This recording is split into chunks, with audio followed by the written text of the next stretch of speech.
음, 제가 어디 가면요, 제 눈에는 뭐만 보일까요? 응? 사람? 교회만 보여요. 이해되세요? 무슨 말인지? 몰라? 아니, 제가 어디 가면 교회만 보일 거 아니에요. 왜? 목사니까. 왜? 내 안에 교회가 있어요. 그러니까 교회만 자꾸 보이는 거예요. 우리 성도님 한 분이 셀프 세차장을 오픈을 했어요. 그 소리를 듣고 다녀보니까 그날은 전부 세차장만 보이는 거야. 셀프 세차장이 그렇게 많은지 몰랐어. 근데 많은데 나한테 좋은 게 아니고 걱정이 되는 거야. 이렇게 많으면 안 되는데, 이렇게 많은데 될까? 이렇게 많은데 왜 또 차려서 또 하려고 그럴까? 큰일 났네. 내가 그때 깨달았어요. 사람은 봐야 아는 게 아니에요. 아는 것이 자꾸 보이는 거예요. 미국에 미국에는 이렇게 살로 이게 실록이 우거져 있고 막 그렇다잖아요. 어느 책을 보니까 목사님이 자기 성도하고 오랫동안 여행을 가는데 이렇게 우거진 이렇게 산 막 이런 데를 막 다닌 거예요. 그래서 몇 시간을 가다가 목적지에 도착했는데 같이 간 그분이 자기한테 뭐가 보이더냐고 물어봤어요. 근데 이 목사님은 아무것도 안 보였어. 왜냐하면 사람도 안 지나가니 지나가는 차만 간혹 가다가 있는 거예요. 미국이 워낙 넓은 땅이니까. 근데 이분은 사냥을 취미로 하는 사람이에요. 그러니까 뭐 전부 사냥감만 보이더라는 거예요. 목사님은 하나도 안 보여요. 사람은 자기 안에 관심 있는 게 보이는 거예요. 뭐가 보이냐 이 말이에요. 여러분 눈에는. 뭐가 보이냐.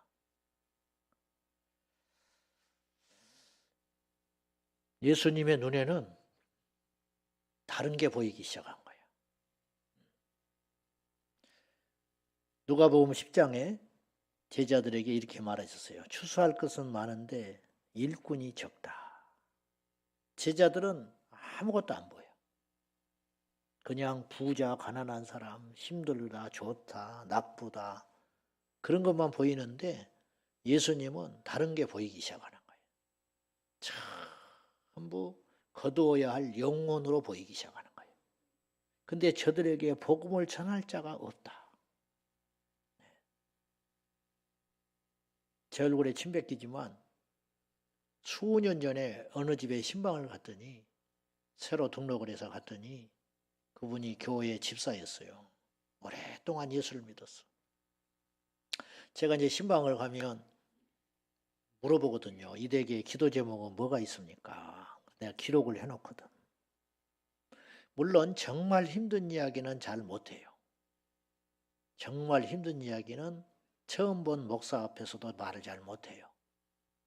이제 그냥 수박 겉핥기로 그냥 건강. 또 기도를 잘 안 하니까 건강이니 뭐 이런 거 이야기한다고요. 구체적으로 기도 제목을 내놓은 사람이 많지 않아요. 추상적이에요. 그냥 믿음이 더 있었으면 좋겠다는 둥. 뭐 이런 이야기를 하지요. 근데 이분은 특이하게 내가 그런 경우는 처음 봤어. 기도 제목이 없대. 기도 제목이 없어요? 그랬더니 자기는 감사할 것밖에 없대. 너무 복을 많이 받아서 감사할 것밖에 없다네. 그러면서 이제 이야기를 하기 시작하는 거예요. 자기 남편이 높은 고위직의 공무원이야. 집이 세 채야. 내가 물어보지도 않았어. 자기가 줄줄줄 이야기하는 거야. 집이 세 채고 자기 남편이 이제 2, 3년 있으면 퇴직을 할 사람인데 퇴직금 이렇게 해서 연금을 얼마 받을 것이고 자식은 둘이 커가지고 지금 이렇게 살고 있고 근데 아무도 예수 안 믿어. 자기만 교회 다니는 거예요. 근데 걱정이 없대. 제가요 너무 열이 받은 거예요. 성령을 받아야 되는데 열이 받았어. 이 정도 수준인가? 도대체 지금까지 예수를 어떻게 믿었냐? 혼을 내려다가 초면에 걸을 수도 없고 한숨이 푹 나온 거예요. 자기 남편 예수합니다. 맨날 주말이면 골프 치러 다녀.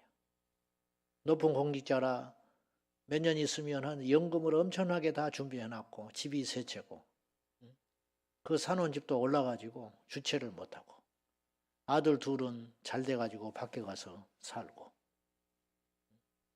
그런데 교회를 안 다녀. 그러면 잠이 와요? 응? 송장하고 잠을 자면 잠이 와요? 송장이 낫지 죽어서 지옥 갈 사람 어디다 써먹겠어? 제가 어제도 말했지만은 말이 격한 말이긴 하지만 틀린 말 아닙니다. 절대. 예수 안 믿을 바에는 개 돼지가 낫다. 죽으면 끝이니까 잡아먹히든 묻히든 어쨌든 죽을 거 아니에요. 근데 우리도 그렇게 죽어버리면 끝나지만은 끝나면 상관없는데 죽으면서 이제 시작된다 이 말이에요. 이걸 모르는 거예요. 사람이 죽으면 뭐라고 그래요? 돌아가셨다고 그러잖아. 한번 물어봅시다. 한번 물어보셔. 장례식 가서 일반 장례식 가가지고 돌아가셨습니다. 어디로 돌아가냐고 말 좀 물어봐봐. 답을 아는 사람은 예수 믿는 사람밖에 없어요. 세상 사람들이 알 것 같습니까? 철학자가 알 것 같습니까? 박사가 알 것 같으세요? 점쟁이가 알 것 같아요? 응? 어디로 돌아갔냐고 물어보라고. 우리는 알고 있잖아요. 죽는 것은 그분이 정했지만 그 다음에는 심판이 기다리고 있다니까요. 우리는 다 하나님 앞에 갈 자예요. 로마서 말씀에 뭐라고 그랬어요? 만물이 주께로부터 왔으니 주께로 돌아간다. 우리가 주님으로부터 온 거예요 이미. 우리 마음대로 태어난 것도 아니고 부모가 태어나게 한 것도 아니에요. 우연이 없어요. 공중에 나는 새 한 마리도 우연이 없어요. 우리 머리털까지 다 세신 받으신 하나님이라고 그랬어요. 근데 주님이 무턱대고 우연히 절대 그럴 리 없는 거예요. 사복음서에 보면요.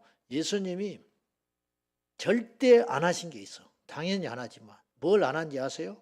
제자들한테 변명을 안 해요. 사과를 안 하신다고요. 왜냐? 그분이 하나님이거든. 그분이 말하신 건 다 이유가 있어요. 제자들이 감당을 못해서 그렇지 다 이유가 있다고. 예루살렘 입성할 때 세상에 제자들한테 가서 나귀 새끼를 끌고 와래. 그러면 말이 된 겁니까? 아니야. 가면 줄 거래. 말이 되는 소리예요? 응? 가서 나귀 새끼 내놓으시오. 그러면 거기서 어디다 쓸 거냐고 물어볼 거래. 그러면 주가 쓰시겠다 해라. 그러면 준다. 근데 그 나귀 주인은 아냐 이 말이에요. 말이 안 되는 소리잖아요. 근데 갔어요. 그랬더니 그대로 됐어. 하인들이 가나 혼인잔치에 갔는데 포도주가 떨어지니 예수님이 뭐라고 그랬냐. 항아리에다가 물을 채우라. 무슨 말씀을 하시든지 그대로 해라. 마리아는 아는 거예요. 예수님이 저 종들이 감당하지 못할 말씀을 할 거다. 당신은 수없이 그런 걸 겪은 거예요. 어릴 때부터. 근데 혹시라도 불순종할까 봐 일러놨어요. 단단히. 너네들이 감당하지 못할 말씀을 분명히 할 거다. 그러나 무슨 말씀을 하시든지 그대로 해라. 진짜 말도 안 되는 소리를 하셨어요. 포도주를 담아놓은 도랑알에다가 물을 부으라고 그래요. 그건 어찌어찌 그렇다 치자고요. 그걸 떠서 갖다 주래. 죽으라고? 잔치집에 무슨 큰 경칠 일이 있어요? 근데 역설적으로 종이니까 하인이니까 힘이 없으니까 순종한 거예요. 순종했더니 역사가 일어난 거죠. 주님은 다 대책이 있는 거예요. 세상 돌아가는 걸 보면 하나님이 안 계신 것 같고 답답한 것 같고 의인이 멸망하는 것 같고 악한 자가 득세하는 것 같지만 이 땅이 전부라면 의문투성이에요. 그러나 우리에게는 이 땅이 전부가 아니에요. 죽으면 돌아가셨다고 그래요. 나는 이 말이 기가 막힌 말이라고 봐요. 돌아가는 건 아는데 어디로 돌아가는지를 몰라요. 그 답이 말씀에 있잖아요. 숨을 거뒀다고 그러죠. 죽으면. 한번 물어봅시다. 숨을 거뒀다는 말은 내가 숨을 내줬다는 말이 아니에요. 누가 나에게 숨을 줘가지고 살아가고 있었어요. 그러다가 어느 날 숨을 가져가기 위해서 오신 분이 있다는 거예요. 그러니까 숨을 거두어 간다니까요. 숨을 거둬가는 날이 우리가 죽는 날이라고 그러는 거예요. 인간은 하나님이 흙으로 빚으시고 훅 하고 숨을 불어넣어 주셨잖아요. 그래서 인간이 생명이 된 거예요. 성경에는 그렇게 써 있잖아요. 뱃속에서 태아가 하나님이 훅 하고 호흡을 주니까 뱃속에서부터 숨을 쉬는 거예요. 탯줄로. 그때부터 생명이 시작된 거예요. 심장이 뛰고 그때부터 아이입니다. 태어나지만 않았지. 그리고 10달 차면 나오는 거죠. 숨 쉬는 때부터 인간이에요. 생명이요. 태어나서 인간이 아니에요. 뱃속에서부터 탯줄로 숨을 쉬고 영양을 공급받으면 그게 생명이 된 거예요. 이미 하나의 인간이 된 거라고요. 그랬는데 나왔잖아요. 그리고 그때부터 이 심장과 숨이 끊어지질 않아요. 죽을 때까지. 근데 어느 날 그분이 우리에게 그 숨을 거두러 오셔요. 왜? 그분이 숨을 주셨기 때문에. 그래가지고 거두는 날이 죽는 날이에요. 그래서 죽었다는 말을 뭐라고 표현하냐면 숨을 거뒀다. 기가 막힌 말 아니요? 물어보라고 누가 거둬갔냐고. 우리는 안다 이 말이죠. 하나님이 거둬간 거라는 거예요. 예수님은 다 이유가 있어서 말씀하시고 하라 하신 거라 이 말이에요.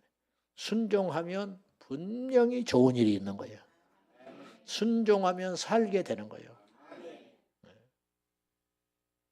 자, 아까 제가 사람은 알아야 보인다고 그랬어요. 우리가 알아야 할 게 뭐냐? 말씀의 안경을 끼면 우리가 검은 안경을 끼면 온통 세상이 검게 보이는 거예요.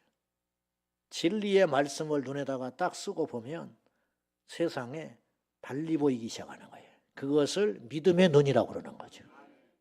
교회를 다녀도 깜깜해요. 교회를 다녀도. 그러니까 영적으로 깨지질 않으니까 육적으로 살다가 종교생활 하다가 그냥 나락에 떨어져서 지옥 가는 거예요. 분명히 이야기하지만 교회만 다닌다고 천국 못 가요. 교회를 다녀야 현실적으로 예수님 만날 수 있어요. 그러니까 교회가 너무 중요한 거라니까요. 교회를 안 다니고는 답이 없는 거예요. 교회를 다녀도 천국 갈까 말까 해. 가짜들이 있으니까. 근데 안 다니면 도대체 어쩌자는 거예요. 여러분 대답 좀 해봐요. 음식점을 가야 먹을 게 있는 거예요. 예를 들어서. 근데 음식점에 가도 음식을 못 먹는 사람도 있죠. 그러면 아예 안 가면 어디서 음식을 먹냐고. 음식점을 가야 배가 부르든지 어찌든지 하지. 근데 음식점에 가서도 밥을 먹는 사람만 배가 부르는 거예요. 근데 그 음식점에 하는 음식이 있다고 쳐보자고요. 근데 아예 안 간다. 그럼 어디 가서 음식을 먹냐 이 말이죠. 교회에 와서만 하나님의 진리의 말씀을 들을 수 있어요. 아멘입니까? 근데 교회를 안 다니면 어쩌자는 거예요. 교회를 다녀도 진리를 들어도 변할까 말까 한다고. 입을 콱 다물고 안 믿어버리는 답이 없잖아요. 예수님이 그렇게 능력을 행하고 금쪽 같은 말씀을 전하고 다니셔도 끝까지 강팍한 자는 안 믿는 자는 안 믿었다니까요. 제 아는 목사님이 오래전에 가슴 아픈 이야기를 한번 하더라고요. 자기 교회 권사님이 이단에 빠졌대. 근데 이단에 빠진지도 몰랐대. 몰래 다니다가 완전히 넘어가가지고 어느 날 딱 교회를 떠나버리더라는 거예요. 근데 그분이 그리고는 연락도 안 되고 끊어졌는데 기도만 하고 있었는데 몇 해가 지난 다음에 소문에 들리기를 죽게 생겼다고 연락을 받았다는 거예요. 병원에 오늘 내일 한다는 거예요. 그래서 쫓아갔대요. 이 목사님 훌륭한 거죠. 그 영혼을 살려보겠다고. 갔는데 이단에서 빠져가지고 못 나오고 있는데 죽게 된 거예요. 그 권사님이. 그래 날마다 찾아갔대. 그랬더니 눈을 찌그시 감고 안 쳐다보더라네. 끝까지 자기를. 영이 완전히 달라져가지고. 그래서 나중에 사정을 했대. 권사님 불러도 눈도 안 뜨고 하니까 권사님 입으로 예수만 이야기하시오. 예수. 근데 끝까지 이를 콱 앙당 물고 눈을 감고 목사님을 안 보고 죽더래. 안 되는 거예요. 안 돼. 억지로. 여러분 누차 말하지만 교회는 취미로 다니는 거 아니에요. 다녀도 되고 안 다녀도 되는 게 아니에요. 교회 우스워 보이죠. 교회가 이렇게 많으니까 우스워 보이죠. 그렇지 않아요. 교회는 하나님의 집이에요. 제가 목사라서 하는 소리가 아니라니까요. 저는 예배를 생명 걸고 지켰어요. 제가 첫날 이야기했죠. 내가 교회를 얼마나 사랑했는지. 교회를 떠나는 게 매주 울고 떠나갔어요. 교회에서만 살면 좋겠더라고. 지금은 택도 아니에요. 그때에 비하면. 근데 오늘날 성도들이 내가 참 가슴 아프고 답답하게 생각하는 건 교회를 별로 사랑하질 않아. 너무 답답해. 교회는 그리스도께서 피로 값주고 산 거예요. 그렇게 표현하지 않았어요? 다시 말해서 예수님이 죽어주심으로 교회가 나타난 거라니까요. 피값으로 산 거예요. 여러분, 교회에 그냥 돈 있으면 세우는 것 같죠? 목사가 세운 것 같죠? 장로님 몇 분이서 그냥 의견 맞아가지고 지은 것 같죠? 절대로 안 되는 거 억지로. 돈 있다고 세우는 게 아니에요. 사람의 뜻으로 세우는 게 아니에요. 어떤 사람은 세우고 싶어도 못 세우잖아요. 어떤 사람은 피하려고 그러는데 결국 세우잖아요. 우리가 교회를 다니면서도 교회가 얼마나 중요하고 가치가 있는지를 몰라. 답답할 일이라. 이 예배가 우연히 생긴 것 같으세요? 예배 때 늦으면 안 됩니다. 예배 때 왜 늦습니까? 제가 우리 성도들한테 종종 이야기하는데 예배 때 늦지 마라. 왜 그러냐? 지금 전 세계에서 이 예배를 한번 드리기 위해서 생명을 거는 사람이 있는 거예요. 우리 이렇게 예수 믿으면 안 돼요. 큰일 나는 거예요. 너무 많으니까 귀한 줄을 몰라. 제가 입버릇처럼 코로나 오기 전에 우리 성도들한테 나는 진짜 그런 날이 올 줄 몰랐어요. 앞으로 예배 못 드린 날이 올 수도 있다. 말세에. 근데 진짜 그런 날이 와버린 거예요. 코로나 때. 제가 잊어버리지도 않아요. 2019년 가을에 중국에서 터졌거든요. 2020년으로 해 넘어가면서 그때 대구에서 터진 거예요. 최초로. 그때 제가 어디 있었냐면 제주도에 집회하러 갔었어요. 20년 1월 달이야. 2020년 1월 달. 제주도에 집회하러 갔는데 그래가지고 집회를 하는 중에 월화수하고 이제 목요일 날 아침에 비행기 타고 올라오는데 수요일 날인가 화요일 날인가 대구에서 터져버린 거예요. 집단으로. 신천지. 그래가지고 뉴스 보니까 막 나오더라고. 그때만 해도 우리나라가 뭐 이렇게 별로 긴장감이 없었어요. 마스크 쓰고 그런 것도 없었어. 그러면서 야, 신천지 저거더라 엉망이네. 그리고 뉴스 보면서 밥 먹으면서 목사님하고 그런 얘기하고 수요일 날 집회 끝나고 목요일 날 아침에 비행기를 타고 올라오는데 비행기 안에서 마스크 쓴 사람들 몇 사람 있더라고. 마스크를. 옛날에 마스크라는 건 우리나라 사춘기 애들 화장 그거 가리려고 쓰고 다니는 것들이 있었어요. 껌 쩍쩍 씹고. 그래서 마스크 쓴 놈들은 좀 불량한 것들이었어. 사춘기 극심하게 앓는 것들이었어. 근데 제주도에서 비행기 타고 올라오는데 내가 신기한 걸 봤어. 그때 그래 중국에서 이것이 발생했다고 코로나19라는 말도 그때 있었나? 어쨌든 뭐 전염병이 중국에서 시작됐다고 막 중국 사람들 막 좀 그렇게 생각할 때였어. 근데 비행기에서 어떤 사람이 마스크를 쓰고 여기다가 이렇게 명찰을 하나 달고 있더라고. 뭐라고 써 있냐면 나는 중국 사람이 아닙니다. 나는 대만 사람입니다. 그렇게 써놨더라고 한글로. 그래서 내가 속으로 웃기고 있네. 안 써놨으면 우리가 알아? 중국 사람인지 대만 사람인지. 저런 바보 같은 사람이 있네. 그러고 웃었단 말이에요 혼자. 그리고 나서는 딱 왔어요. 그리고 주일을 지냈어. 네, 잊어버리지도 않아요. 그 주일을 지내고 월요일 날부터 집회 금지시켜버렸어요. 나라에서. 그래가지고 새벽 기도를 딱 갔는데 방송팀 몇 사람만 오지 못하게 한 거예요. 아무도 없는데 새벽 기도를 그때부터 처음으로 생중계한 거예요. 제가. 교인들 집에서 온라인으로 예배 드려야 되니까. 아무도 없어요. 방송팀 청년들 몇 사람은 교육자들도 못 왔어요. 나 혼자만 가서 설교했는데 이건 울 수도 없어. 내가 울면 성도들이 더 무너질 것 같아서 그런 날이 와버린 거예요. 그리고 우리 성도들이 교회를 못 왔어요. 예배당 문 잠궈놓고. 교인들이 주차장에 와가지고 예배당에를 못 들어오고 주차장에 와가지고 차 대놓고 핸드폰으로 예배를 드리면서 울고 있었다니까요. 교회를 밤낮으로 마음껏 드나들던 24시간 드나들던 성도들이 예배당에를 못 들어와가지고 예배당을 빙빙 돌면서 울고 돌아간 사람들이 있었다니까. 모퉁이들 선교회 이상 목사님이라고 계세요. 알죠? 그분이 수년 전에, 오래전에 중국을 갔는데 옛날 일이에요. 그분이 지금 중국도 못 들어가요. 이제 블랙리스트에 올라가지고. 그분이 북한도 들어가고 했던 분이거든. 미국 시민권자라. 근데 그분의 간증 중에 이런 이야기가 나오는 거예요. 북한에 들어가가지고 음식점을 갔는데 그 어떤 꼬마 15살 먹은 소년 하나가 조선족 같은데 북한 아이 같더라는 거예요. 근데 자기를 자꾸 이렇게 눈짓을 하더래요. 표가 나거든, 한국에서 온 사람들은. 음식을 먹는데.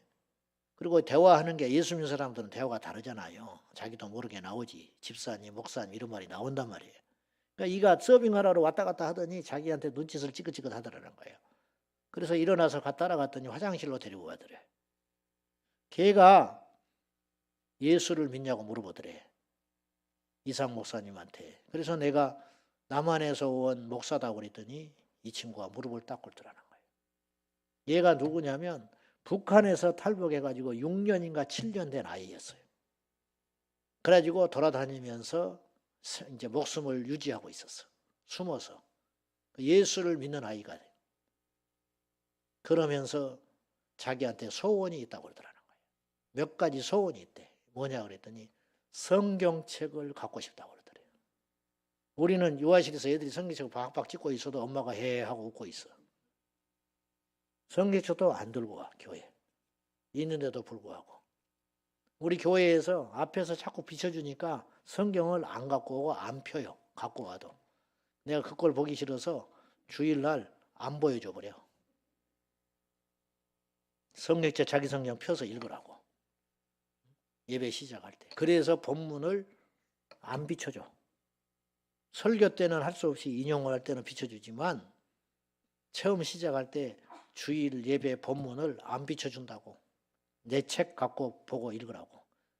가끔 아주 초신자가 성경책을 없이 교회에 와. 그래 등록을 해. 그러면 내가 성경책을 이번 주에 가서 빨리 사라고 그래요.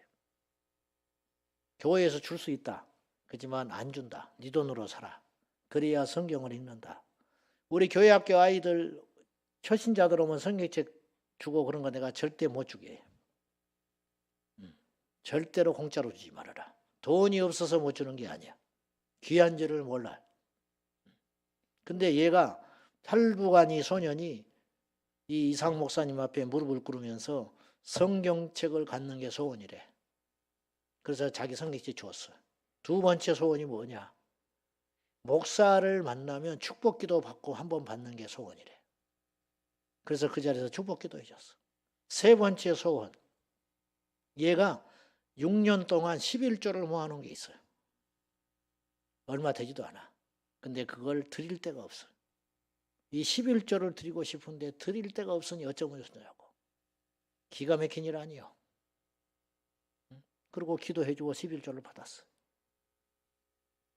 여러분, 성경을 읽고 싶어도 없어서 못 읽는 거야. 교회를 가고 싶어도 교회가 없어요. 11조를 드리고 싶어도 드릴 교회가 없다면 어떡할까요? 제가 중국에 선교사님 한 30년 교제하는 분이 있어요. 제가 이제 시간이 있을 때는 1년에 한 번씩 갔어요. 강의하러. 근데 근 10년 동안 못 갔는데 그 선교사님이 나한테 그런 이야기를 한번 하더라고. 북한에서 탈북자 사역하는 선교사님이 있어요. 그러면 이제 걔들을 숨겨주면서 오랫동안 한 곳에 있지도 못해요. 노출되니까. 여기서 일주일, 여기서 뭐 며칠 이렇게 하면서 우리나라 정부에서 비자 허가 떨어질 때까지 몇 달씩 돌아다니는 거예요. 그러면 이제 그것이 생명선이야. 그것 합격 떨어지면 한국에 들어와서 자유의 품에 안기는 거죠. 근데 걔들이 북한에서 넘어왔어요. 북한에서 넘어왔는데 걔들이 이제 그 숙소에서 계속 성경 공부하고 기도하고 말씀 보고 예배드리고 그것만 하는 거예요. 근데 그들의 기도 제목이 첫 번째 뭔지 알아요? 한국 교회에 부흥하게 해달라고. 첫 번째 기도 제목이 뭐냐? 한국 교회 깨어 일어나라고 기도하고 있어. 우리가 그렇게 부끄럽게 돼버린 거예요. 탈북한 사람들이 한국 교회를 걱정하고 있어. 그리고 한국에를 와요. 극적으로. 그리고 한국에서 예배드리면 이 사람들이 하나같이 이렇게 이야기한다는 거예요. 거듭난 친구들은 북한으로 가고 싶다. 왜? 한국의 교회 예배는 북한의 예배가 아니다.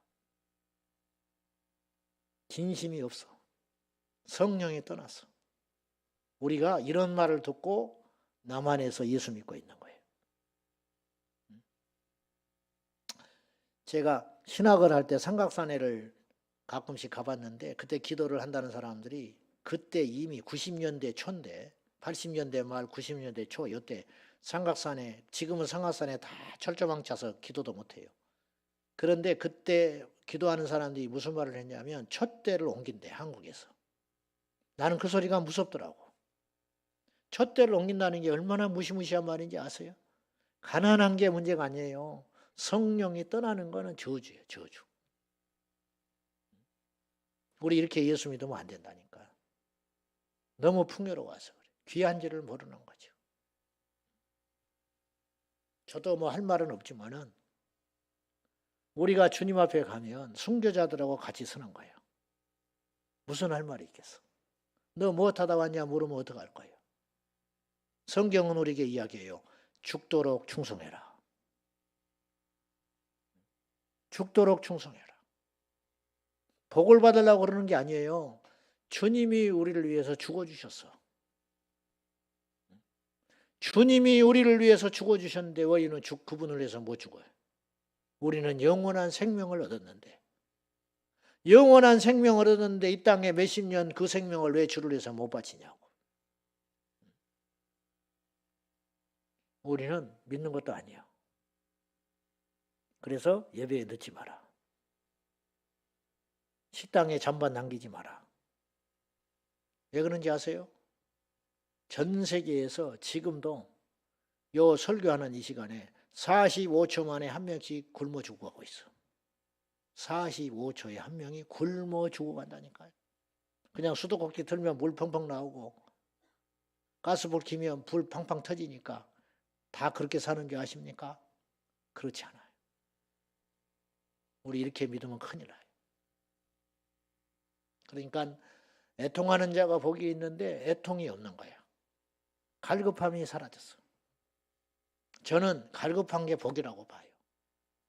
목마른 게 복이라니까요. 부자가 왜 천국을 못 간다고 했겠어요? 부자가 천국 가는 게 왜 어렵다고 했겠어요? 무릎이 안 꿇어져요. 눈물이 안 나요. 손을 못 들어요. 남들 다 손 들고 기도하는데 손이 안 올라가. 안 올라가는 손을 어떻게 하겠어? 복음을 들으면 찔림을 받고 마음이 아프고 통곡이 터져야 되는데 웃음이 나와. 어떻게 할 거예요, 그거를? 그게 축복이 아니라니까요. 잘 사는 게 복이 아니에요. 십자가가 복이야. 아멘 하세요. 갈급한 게 복이라고요. 차도 살 수 있고 집도 살 수 있지만 눈물은 못 사는 거예요. 눈물은 하나님이 주셔야 되는 거예요. 한국교회가 이걸 잃어버린 거예요. 한국교회 성도들이 어느 날부터 눈물을 잃어버렸어요. 그 다음에 땀을 잃어버렸어. 교회에 봉사할 사람이 없어서 식당에 봉사할 사람이 없어가지고 외주를 주는 거예요. 밖에 사람들한테. 밖에 식당에 돈을 주고. 그래가지고 외주 업체에 입찰을 붙여가지고 교회들이 식당에 봉사할 사람이 없으니까 큰 교회들이. 그래가지고 얼마씩 받고 그것이 회사지 교회요? 응?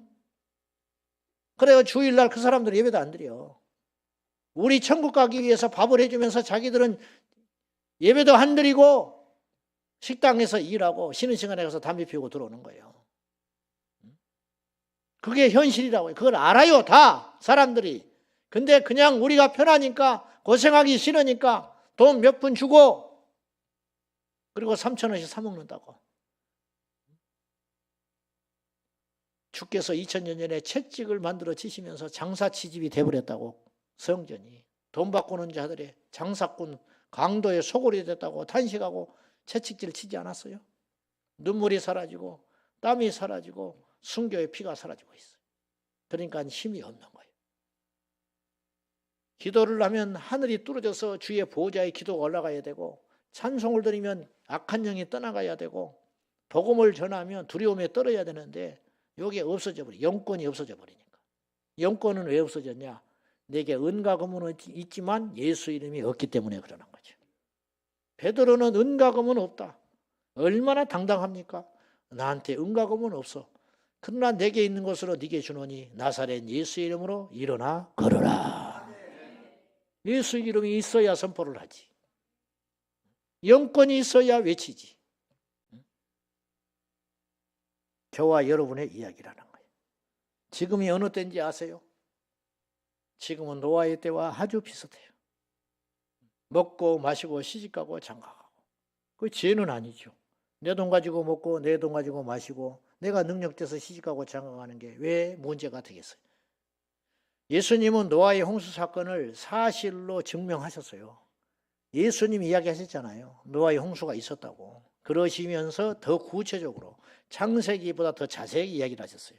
우리는 그냥 창세기에 그 당시 죄악으로 만연해가지고 주님이 심판하신 줄만 알았는데 예수님은 거기에 덧붙여서 그 시대 사람들이 어쨌느냐.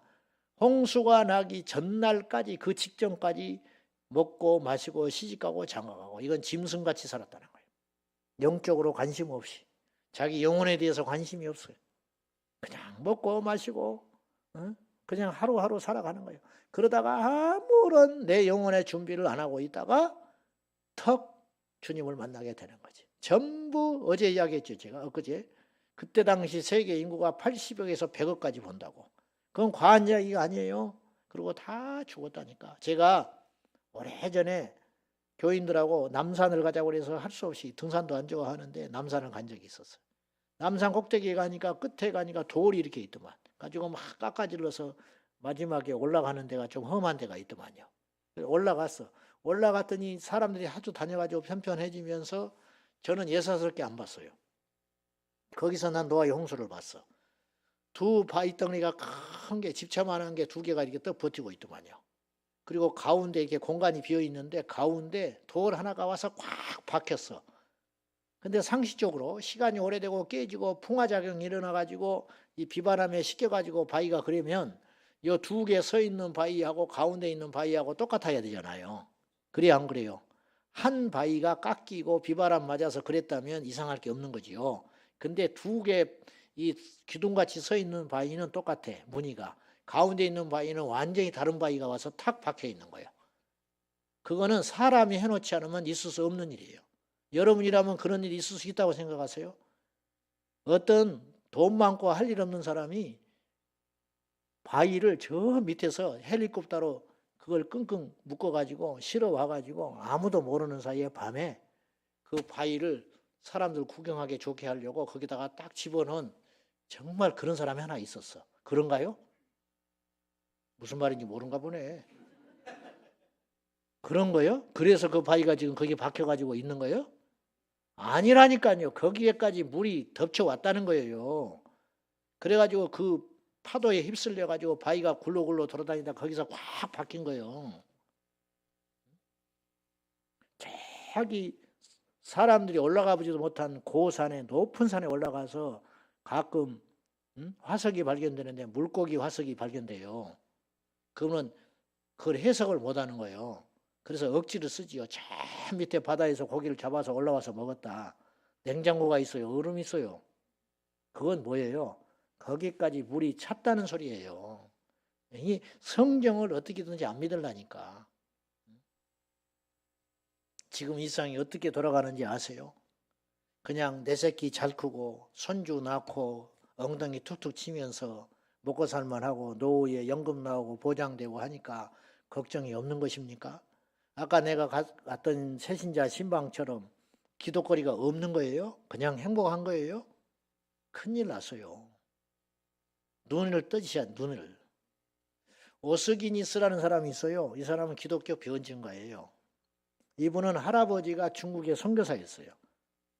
근데 이제 선주인데 미국의 기독교 변증가인데 이 사람은 이런 말을 했어요. 이 시대에 가장 큰 적이 세 가지가 있다. 가장 위험한 적, 그걸 깃발로 표현을 했어요. 첫째, 붉은 깃발이다. 공산주의. 두 번째, 검은 깃발이다. 이슬람. 세 번째, 육지계, 무지개 깃발이다. 동성애. 이렇게 이야기했어요. 안 보이죠? 이 세상이 어떻게 돌아가는지 아세요? 저는 야당, 여당을 이야기하는 게 아니에요. 예수 믿는 사람은 야당도 여당도 아니에요. 예수당이에요. 그냥 성경대로 가는 거예요. 성경을 자꾸 이야기하고 성경의 가치를 믿고 기도하고 말을 하다 보니까 다른 사람들한테 어떤 오해를 받냐면 보수처럼 보이는 거예요. 예수 믿는 사람은 보수가 아니에요. 근데 보수처럼 어쩔 수 없이 보여요. 왜냐? 보수라는 건 뭐냐면 나라 지키자, 부모에게 효도하자, 자식 많이 낳아서 교육 잘 시키자. 요게 보수의 가치거든요. 그러니까 그렇게 자꾸 말을 하다 보니까 보수주의자처럼 보이는 거예요. 트럼프가 공화당 보수 정권에서 대통령 됐잖아요. 근데 그 사람이 대통령 되자마자 군대에서 트랜스젠더 다 쫓아냈어요. 성전환 수술한 사람. 남자인데 여자고 여자인데 남자가 돼서 군대를 간 사람이 있어요. 그거 전부 쫓아냈어요. 그리고 성전환 수술 나라 비용으로 다 대줬어요. 바이든 정권 때. 그거 못하게 한다. 그러니까 이거는 성경적이고 지극히 인간적인 거예요. 상식적인 거야. 근데 그걸 보수라고 그래요. 사람들이. 그건 보수냐 진보냐의 문제가 아니라 인간 상식에 달린 이야기예요. 짐승도 그렇게는 안 살아. 그러니까 지극히 당연한 걸 이야기하면 보수라고 그래. 그래서 좀 더 세게 말하면 극우파라고 그래. 극우파. 그죠? 그러니까 본의 아니게 그렇게 보이는 거예요. 그래서 공산주의를 싫어하면 보수파예요. 극우파. 근데 공산주의를 어떻게 용납을 해요? 대한민국이. 우리는 잘 모르지만 우리 어르신들은 공산주의를 겪어봤잖아요. 공산주의가 어떤 집단입니까? 저는 북한의 교회가 있고 신앙이 자유롭고 예배를 자유롭게 드릴 수 있다면 나는 공산주의 안 미워해요. 무슨 말인지 알으셨어요? 공산주의자들이 하나님을 인정하고 성경을 인정한다면 나는 내가 공산주의자가 될 수도 있어요. 근데 아니잖아요. 잘 사냐 못 사냐의 문제가 아니라 독재는 하냐 안 하냐의 문제가 아니라 성경을 부정하잖아요. 그리고 우상 숭배하잖아요. 김일성 동상 만들어 놓고. 김일성이가 신이 됐잖아요. 그러니 어떻게 공산주의를 우리가 받아들일 수 있습니까? 근데 예수 믿는 사람이 공산주의를 받아들이는 건 뭐냐면은 예수 믿는 사람이 신천지를 이단이 아니라고 하는 것과 똑같은 거예요. 어떻게 이단을 받아들일 수 있어요? 근데 왜 예수 믿는 사람이 공산주의자가 되냐고요, 도대체가. 그거는 말이 안 되는 소리라는 거예요. 앞뒤가. 이거는 극우파라는 말이 아니라 상식적인 이야기를 하는 거예요, 제가.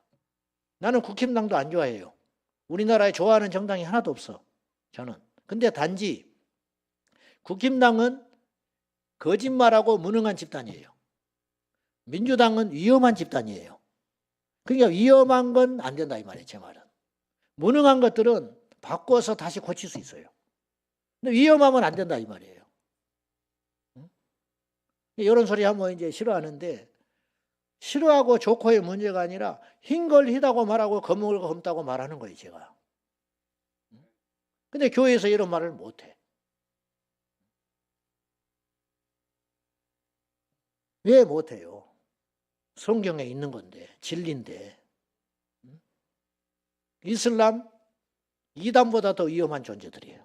오스기니스가 정확히 이야기했다니까요. 우리나라 3대 종교가 있어요. 뭐지요?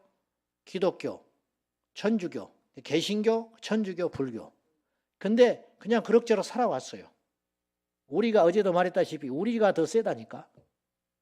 우리가 더 호전적이야. 그죠? 우리는 막 절에 가서 막 땅밟기 하고 돌아버려, 무너지라고. 근데 주원들은 교회 와서 안 돌잖아.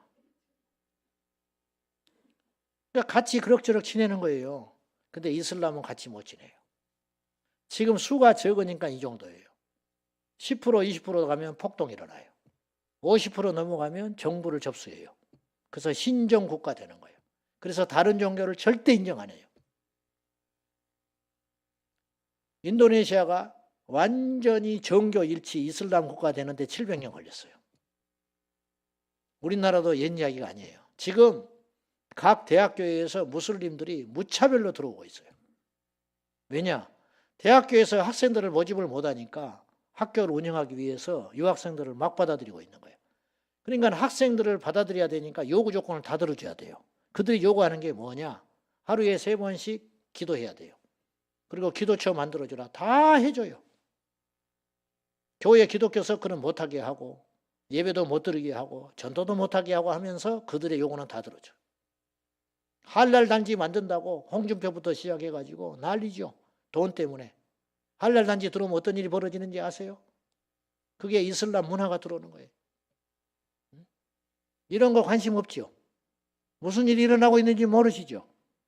이게 절대로 간단한 이야기가 아니에요. 이대로 10년, 20년 가면 우리나라 큰일 납니다. 지금은 수가 작으니까 저러고 있다니까요. 무슬림들을 이렇게 말하면 오해라고 그러는데 우리나라의 무슬림 학자들은 거짓말쟁이들이에요. 뒷돈을 받아가지고 논문 쓰고 뒤에서 돈을 어마어마하게 쏟아부어주니까 이슬람에 대해서 좋게 이야기를 하는 거예요. 그런데 생각 있는 사람은 단호하게 이야기를 해요.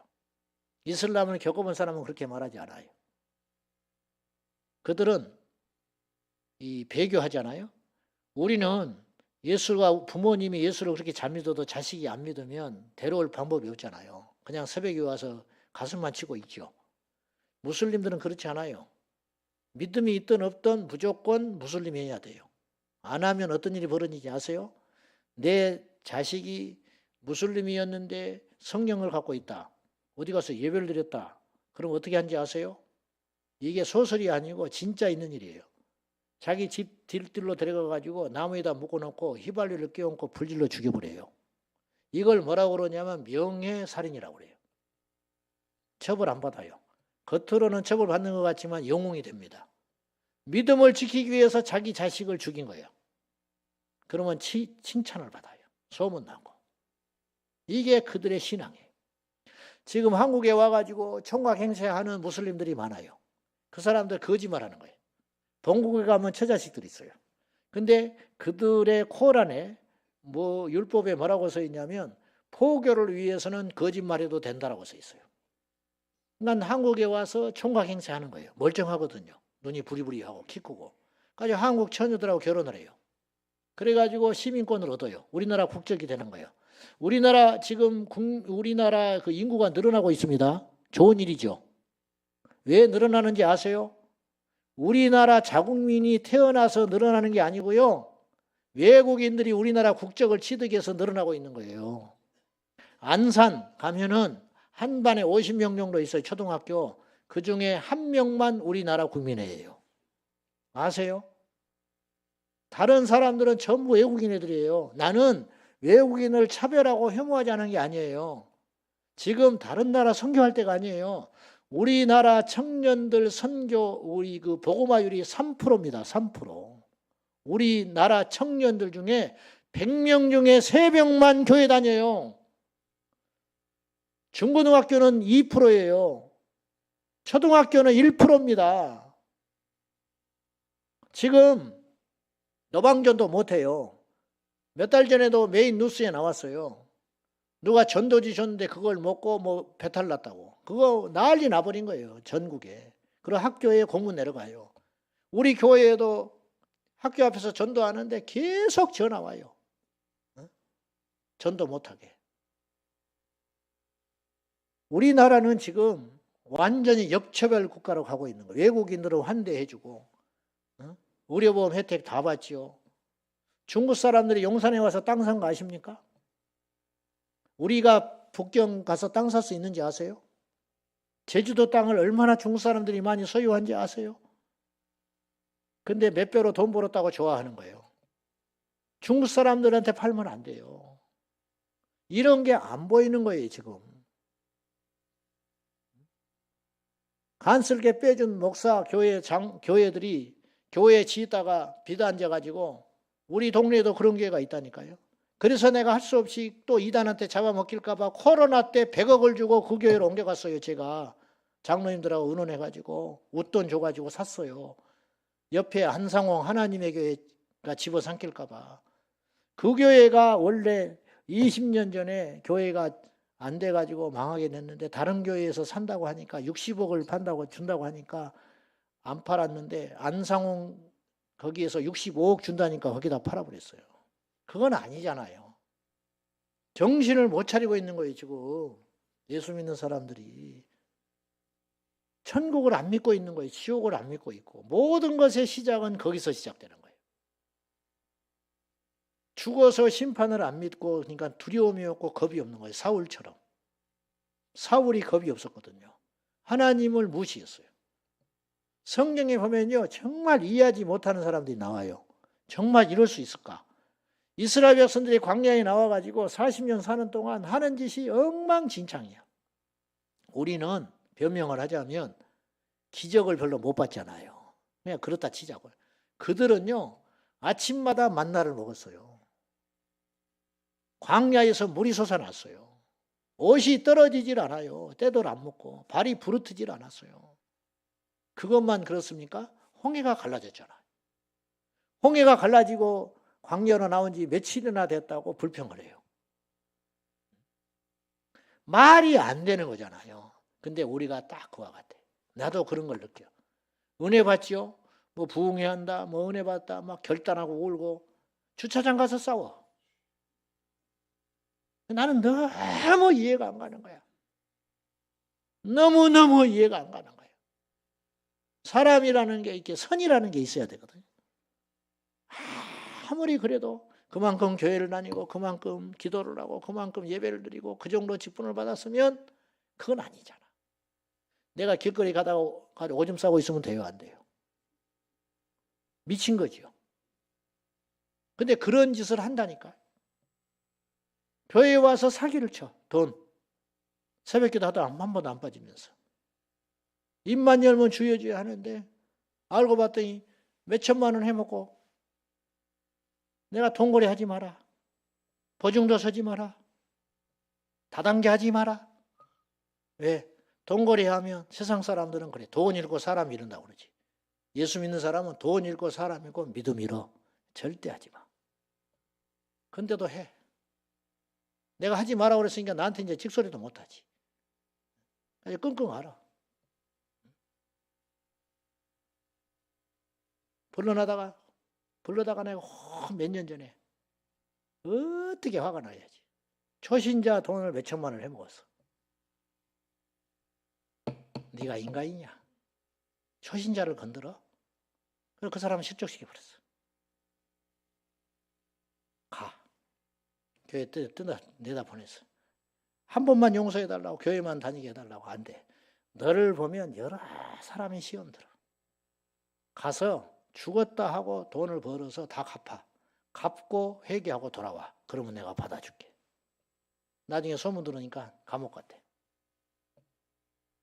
우리 교회 와서만 한 게 아니야. 그러니까 이해가 안 가는 게 와서 몇 년 동안 기도하고 울고 예배 때마다 그런 걸 쳐온다고 그래. 은혜는 혼자 다 받는 것처럼 하더니 그 짓을 한 거예요. 그러니까 좀 말이 그런데요. 택한 사람은 따로 있습니다. 가룟 유다를 보시라고. 본인이 기적도 행했어. 제자로서. 성경에 참 이해 가는 인물 중에 하나가 홈리와 비누아스예요. 엘리 제사장의 두 아들, 제사장, 패역한 아들. 그들이 무슨 짓을 했냐? 제사장이에요, 자기가. 아론 레위 후손의 제사장이라니까. 근데 무슨 짓을 했냐?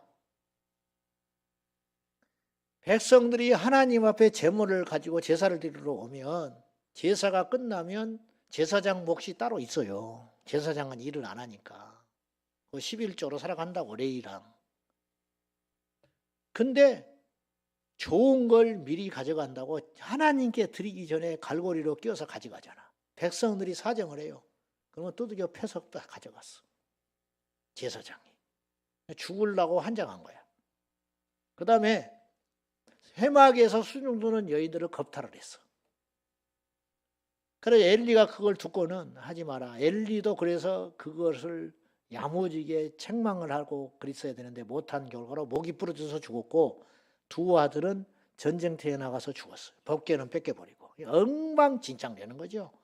자, 여기서 우리는 그 당시 사람들은 이렇게 생각했을지 몰라. 하나님이 살아계시는데 어떻게 법궤를 뺏기고 여호와의 이름으로 나간 전쟁에서 패배를 하고 법궤를 뺏겨버리고 제사장은 안 지켜주셔가지고 죽어버리고 그 아버지는 죽었다는 소리를 듣고 넘어져가지고 목이 부러져 죽고 그 소리를 듣고 며느리는 자식을 낳다가 죽어버렸을까? 하나님이 어디 있어? 그렇게 말할지 몰라요. 오늘 우리와 비슷한 거예요 지금. 근데 속 사정을 들어보면 하나님이 안 계신 게 아니고 사무엘상에 보면 뭐라고 써 있냐면 여호와께서 그들을 죽이기로 작정하셨습니다. 그렇게 써 있어요. 회개할 기회를 안 줘버린 거예요. 너무 머리끝까지 화가 나버리니까 회개하고 다윗에게는 기회를 줬어요. 나단 선지자를 통해서. 그래 돌아오거든요. 두들겨 맞고. 다윗이 지옥의 문턱까지 앞에까지 갔다가 살아나온 사람이요. 근데 험리와 비누아스는 기회를 스스로 박찼어. 그건 왜 그러냐? 하나님이 죽이려고 작정했다는 거예요. 기가 막힌 일 아니에요. 우리 하나님이요, 그냥 마냥 온유하고 사랑이 넘치시고 그러신 분으로만 생각하지요. 여러분, 하나님은 공의의 하나님이에요. 공의의 하나님. 여호와를 경외하는 것이 지혜의 근본이라고 그랬어요. 그러니까 다른 지혜를 아무리 많이 가져도 뭐 주식을 잘 알고 뭐 세상 물정을 잘 알고 학위를 받아도 하나를 모르면 그 사람은 잘못 사는 거예요. 하나도 몰라도 돼요. 세상 물정 하나도 몰라도 돼. 근데 하나만 알면 돼. 그건 뭐냐? 하나님이 무서운 분이야. 그것만 알고 있으면 인생을 바로 살아갈 수 있다는 거예요. 주일학교 아이들도 믿음이 들어가면 하나님 무서운 줄 알아요. 우리 교회 집사님 중에 이 방송 안 나가죠? 나갈 거요? 나가? 아, 실시간만 나가죠? 그럼 안 보니까 상관없어. 상관은 없어. 그분 뭐 이해할 뿐이니까. 그분이 목사님 아들이야. 집사. 근데 목사 아들인데 아버님이 목회를 하다가 돌아가셨어요. 개척교회 하다가. 그리고 이제 큰 교회를 다니고 있어서 그 뒤로 교회가 없어져 버리고. 그리고 이제 결혼해가지고 이렇게 살아가는데 술을 못 끊어. 술이 문제가 아니고, 그래서 둘이 이제 술을 같이 먹어, 마누라하고. 교회 집사인데, 목사 아들이고. 그리고 싸워. 날마다 싸워. 얼마나 싸웠냐? 경찰이 왔대, 경찰. 여자도 막 패고, 남자도 패고, 둘이. 그래가지고는 이제 밤새껏 싸우다가 경찰이 와서 말리고 간 게 한두 번이 아니야. 그러던 어느 날, 그날도 주일날 교회에 다 와서 술을 먹었어, 둘이. 그날은 또 사이가 좋았다네. 술을 거하게 먹고 들어와가지고 소파에 턱 앉아있는데 자기도 술 먹은 주제에 그 부인이, 와이프가 툭 무슨 말을 했냐면 당신 이러고 있는 거 하나님이 보고 있어. 그러더라는 거예요. 네가 술 처먹고 이따 하고 다니는 거를 목사 아들인데 하나님이 저기서 보고 있어. 그러더라네요. 근데 그런 소리를 한두 번 들은 건 아니에요. 근데 그날따라 그것이 무섭게 들리더래요. 하나님이 이런 나를 보고 있어? 생전 그런 생각이 안 들었는데 그런 말은 많이 듣잖아요. 우리도. 2달 전에 우리 집사님 한 분이 유치원 원장이 계시는데 목사님 그러면서 나한테 액자를 하나 주고 갔어. 거기 보니까 하나님이 보고 계신다 이렇게 써 있더라고. 그걸 나한테 선물로 주고 가신 거예요. 그래서 이게 하나님이 계시구나. 가지고 내 컴퓨터 밑에다 이렇게 딱 받쳐놨어. 하나님이 보고 계신다. 처음에 며칠은 좀 조심스럽더라고. 근데 지금은 있는지 없는지도 모르겠어. 뭐 그렇다고 해서 내가 뭐 벌짓하는 건 아니지만 나는 시간이 없으니까 앉기만 하면 설교 준비하고 그냥 그거이 다인데 아무튼지 하나님이 당신 이러고 있는 거 보고 있어. 근데 그 소리가 예사스럽게 안 들리더라는 거예요. 술김에. 그래가지고 자기 방에 들어가가지고 무릎을 꿇고 기도를 했어요. 그날 주님을 만났어요. 가지고 뒤집어져 버린 거예요. 그 뒤로 딱 끊었고 부인도 끊었고 그 집이 새로워졌어요. 가지고 우리 교회 옆으로 이사를 왔어요. 지금은 완전히 달라졌죠. 자, 그거면 돼요. 근데 그것이 없는 거야. 오카노 목사님이 훌륭한 목사잖아요. 그분의 일대기를 보면 그분이 목회를 안 하려고 그랬어요. 피하려고 그랬어요. 아세요 그거? 그래가지고 그분이 해군사관학교인가 갔잖아요. 근데 공부도 되고 다 실력이 되는데 시험만 보러 가서 신체 검사만 하면 혈압이 높아버리는 거야. 그래서 내리 2번인가 3번인가를 떨어져요. 다 합격해야 되는데 신체 검사만 받으면 떨어져 버리는 거예요. 그래가지고 할 수 없이 주의 종의 길을 가가지고 목사님이 됐거든요. 근데 그분이 목사가 안 되려고 한 이유가 있었어. 우리 장로님들 계셔서 죄송한데 들으셔야 돼. 자기 어릴 때 상처가 너무 커서 그래. 그분이 거제도인가 거기서 사셨던 분인데 집안이 믿는 집안이에요. 어릴 적부터 교회를 다녔는데 장로님 한 분이 교회를 틀어쥐고 목사들을 쫓아내기 시작하는데 한 번은 진짜 백이 목사가 왔더래요. 근데 이분이 성도들이 이제 목회를 열심히 하고 헌신적으로 하니까 성도들이 마음을 다 얻었을 거 아니에요. 그러니까 이 장로가 더 발악을 하는 거야. 목사 편이 다 돼가니까. 가지고 목사님을 내보내려고 온갖 걸 해도 털어도 먼지가 안 나니까 나가라고 해도 이분이 이렇게 산에 가서 기도하고 맨날 그러면서 와서는 뭐라고 그러냐면 하나님이 나를 보냈으니까 하나님이 나를 가라 하기 전에는 안 간다고 그러는 거예요. 틀린 말은 아니지. 할 말이 없네. 예배 시간에 어떻게 했냐. 옛날에 이렇게 등이 있었어요. 벽에. 그걸 예배 시간에 다니면서 다 깨버리는 거야. 예배 시간에. 그래서 울면서 그 교회를 떠났대. 그걸 본 거요. 어릴 때 오카노 목사님. 그래서 자기는 절대 목사 안 된다. 그 장로님 어떻게 됐을까? 저는 교회에 잘해라 목사한테 잘해라는 소리를 하는 게 아니에요. 여러분이 복을 받으셔야 돼요. 복 받는 건 나쁜 것이 아니에요. 복은 어떻게 받냐? 하나님을 경외하면 받아요. 여러분 저는 지론이 뭐냐면 하나님한테 복을 받으려면 자세와 태도로 받는다. 많이 드린다고 받는 게 아니에요. 자, 제가 헌금을 드릴 때 이렇게 드릴 수 있어. 뒷짐 주고. 이렇게 드릴 수도 있어. 응? 어떤 것이 합당한 헌금이냐 액수를 떠나서 그건 다르다는 거예요.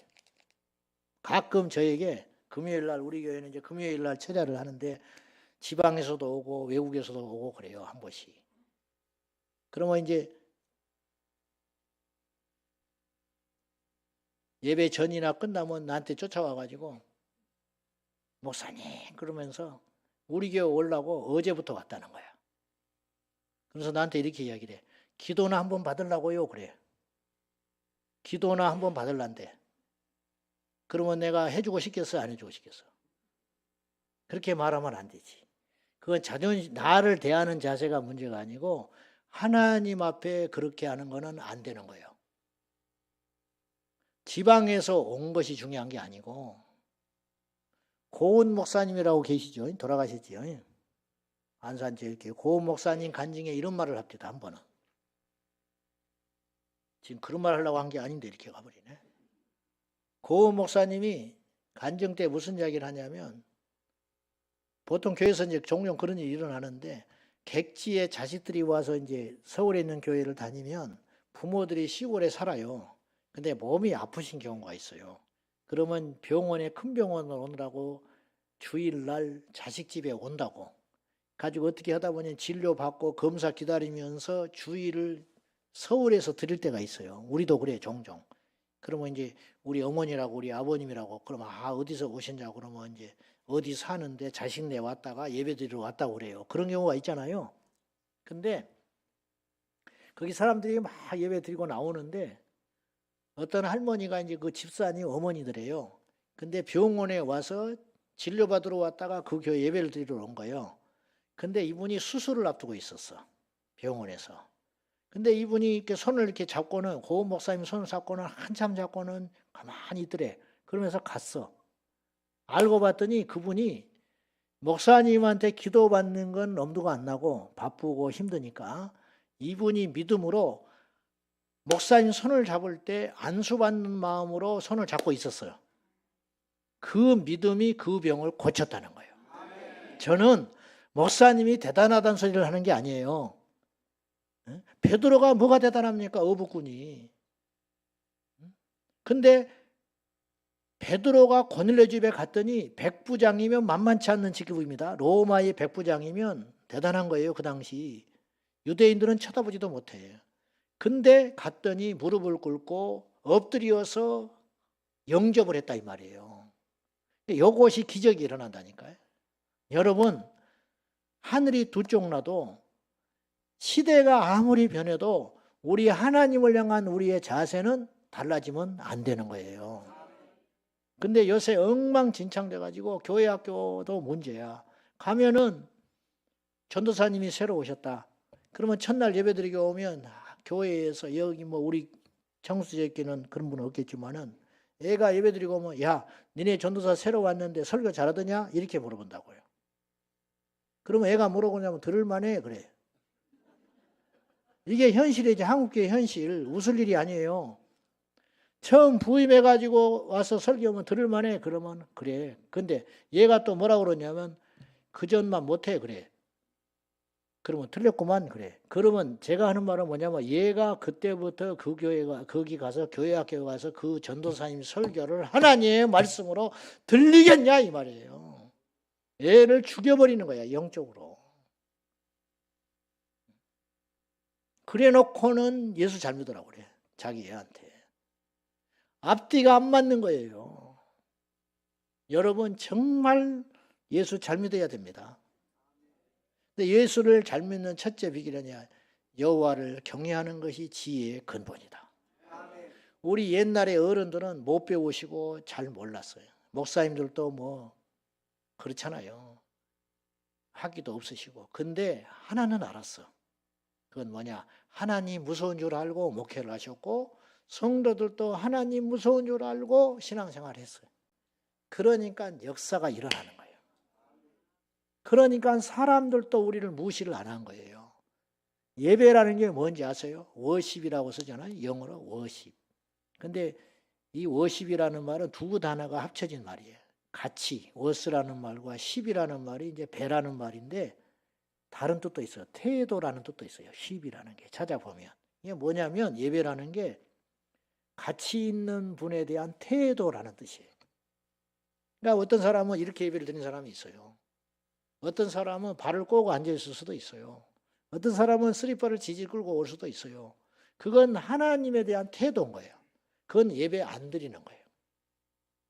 제가 목사님하고 둘이 앉아있다가 어떤 모르는 사람이 쑥 들어왔어. 난 몰라. 처음 본 사람이요. 근데 목사님이 갑자기 벌떡 일어나더니 90도로 굽혀서 인사를 해. 그러면 나는 가만히 앉아 있어요, 없어요? 못 있어. 나는 잘 모르지만 이거 대단한 사람이다. 이분이 90도로 인사를 하면 어쨌든 대단한 사람이야. 그러면 나도 얼른 일어나가지고 그냥 멋쩍은 이러고 있다고. 이게 뭐냐? 이게 예배라는 거예요. 우리가 하나님 앞에 예배를 제대로 안 드리니까 세상 사람들이 하나님이 안 보이는 거라는 거예요.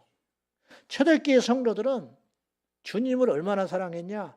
전부를 걸고 사랑하고 목숨을 걸었어요. 그러니까 사람들이 무서움을 느끼기 시작한 거예요. 무슨 말이냐면 초대교회는 힘도 없고 건물도 없고 신학교도 없고 돈도 없고 줄도 없고 백도 없었는데 예수님을 위해서 죽어버렸어요. 죽이다가 로마 사람들이 겁을 내기 시작하는 거예요. 뭐냐? 이거 진짜 신이 있는 거 아니에요? 가짜면 이렇게 죽을 수 있냐 이 말이죠. 그래서 이들이 예수님을 보게 되는 거예요. 그들의 모습을 통해서 하나님을 만나게 된 거라니까요. 우리가 정말로 하나님을 경외하고 하나님을 사랑하면 세상 사람들이 우리를 보고 우리가 믿는 하나님을 만날 수 있다니까요. 근데 우리는 입으로만 전도를 하는 거예요. 삶으로 전도를 안 하고. 여러분, 예수님을 만나야 믿음을 얻고 믿음이 있어야 인생이 변화되는 거예요. 여호와를 경외하셔야 됩니다. 마가다락방 박보영 목사님이 캐나다에 집회를 갔는데 옛날에 그 목사님이 이제 집회를 청해놓고는 밥을 이제 예배 전에 이제 집회 전에 식사도 하고 차도 마시고 그럴 거 아니에요. 근데 이 목사님이 여기까지 차 있어. 무슨 이야기가 자꾸 해. 여기까지 차가지고 이 목사님이 뭔 이야기를 하냐. 이번에 목사님 이번 집회에 자기는 다른 소원이 없대. 한 명만 바꿔주시면 된대. 그래서 그런 소리 하지 마시라고. 어떻게 제가 바꾸냐. 하나님이 해주신다. 그런 소리 자꾸 하지 말라고. 그랬는데도 여기까지 차 있으니까 밥을 안 먹고 자꾸 말이 나와. 무슨 말이냐. 아침에 눈을 뜨면 머리가 지끈지끈 아파. 아무 일이 없는데. 왜 그런가 했더니 그 사람 때문이야. 그러니까 이 목사님 마음에 이게 다 있는 거예요. 그분이 어떤 분이냐. 캐나다에 일찍 와가지고 돈을 많이 벌어가지고 한국 그 동포들 있잖아요. 그 지역의 기업인 동포 한국 기업인 대표 회장이에요. 한인협회 회장. 돈도 있어. 나이 좀 들었어. 근데 이분이 얼마나 세고 강한지 교회에 와가지고 지팡이를 들고 와. 나이가 들었으니까. 예배 끝나면 저 예배당 마당에 가서 자기 부인을 때려. 그리고 재직회나 뭐 남성계 뭐 회의한다 그러면 한 번도 그냥 지나간 적이 없어. 의장 반드시 한마디 해야 돼. 그러니까 그분 때문에 교회가 바람 잘 날이 없다는 거예요. 사람 실족시키고 목사님의 근심이 되고 설교를 길게 하면 길게 한다. 짧게 하면 짧게 한다. 예화를 쓰면 예화가 틀렸다 맞았다. 살 수가 없다는 거예요. 그러니까 목사 편하자는 게 아니라 이분 때문에 너무 많은 성도들이 고통을 받는데 자기는 정작 모른다는 거예요. 그래가지고는 이제 그 말을 하지 마라 그래도 자꾸 옆에서 말을 하니까 들어버렸네. 박보영 목사님이. 가지고 예배를 딱 드리는데 아닌 게 아니라 그 사람이 보이더래. 들어놓으니까 그 사람만 자꾸 보이는 거야. 팔짱을 절대로 끼고 안 풀더래. 예배 5번을 집회를 했는데. 그리고 눈을 안 떠. 그러면 안 와야 되는데 계속 와. 또 그런 사람들 특징이. 와가지고 계속 눈을 감고 이러고 있는 거예요. 해봐라 하고. 근데 이제 5번이나 설교를 했는데 손을 안 풀더래요. 눈도 안 뜨고. 그래서 박보영 목사님이 아이고 나도 못하겠다. 저 사람은 틀렸다 그랬대. 그랬더니 예배 끝나고 났더니 그 사람이 찾아왔어. 목양실에를. 이 말이 중요해. 찾아와서 이분이 뭐라고 그러냐면 목사님 말씀 잘 들었습니다. 안 들은 줄 알았더니 들었다고 그러더래. 말씀 잘 들었습니다. 감사합니다. 그러더니 이 말이 중요한 거예요. 목사님 말씀대로라면 나는 지금 죽으면 지옥 갑니다. 이게 은혜 받은 거예요. 제대로 말씀이 들어간 거예요. 나는 지옥 갑니다. 살려주십시오. 그러더라는 거예요. 목사님이 찡한 거예요. 이 영혼을 어떻게 살리고. 그래서 목사님이 그러면 내가 하란 대로 할 거냐 그랬더니 한다고 그러더래. 첫째, 교회에서 회의를 하거나 모임을 할 때 절대로 아무 소리 하지 말고 가만히 있을 수 있냐? 그건 그 사람 보고 죽어버려라 그 소리야. 그랬더니 그렇게 한다고 그러더래. 2번째, 교회 올 때 지팡이를 갖고 오지 마라. 그랬대. 마누라를 때리니까. 그랬더니 알겠다고 그랬어. 3번째, 당신이 돈이 좀 있다고 들었다. 내일부터 당장 그 돈을 정리해서 길거리 가서 전도해라 그랬어. 한참 있다가 하겠다고 그랬어요. 그리고 그날부터 했어. 이분이. 그리고 1년여가 지난 어느 날 비가 보슬보슬 온 날 그날도 밖에 나가서 전도하고 들어오다가 몸이 으슬으슬 춥다고 잠깐 쉰다고 하다가 하나님 앞에 가버렸어요.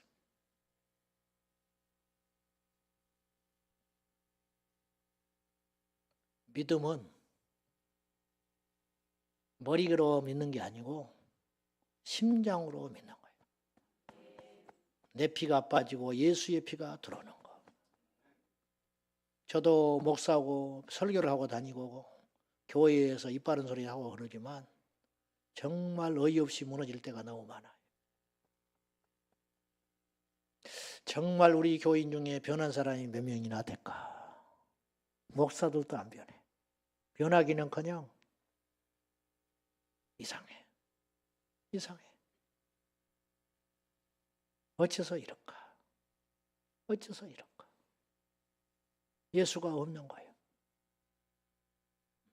예수가. 장로님들 이해하고 들으세요. 저는 장로님들 모인 데서 그 소리 해요. 예수 안 믿으면 목사고 장로고 1번으로 지옥 갑니다.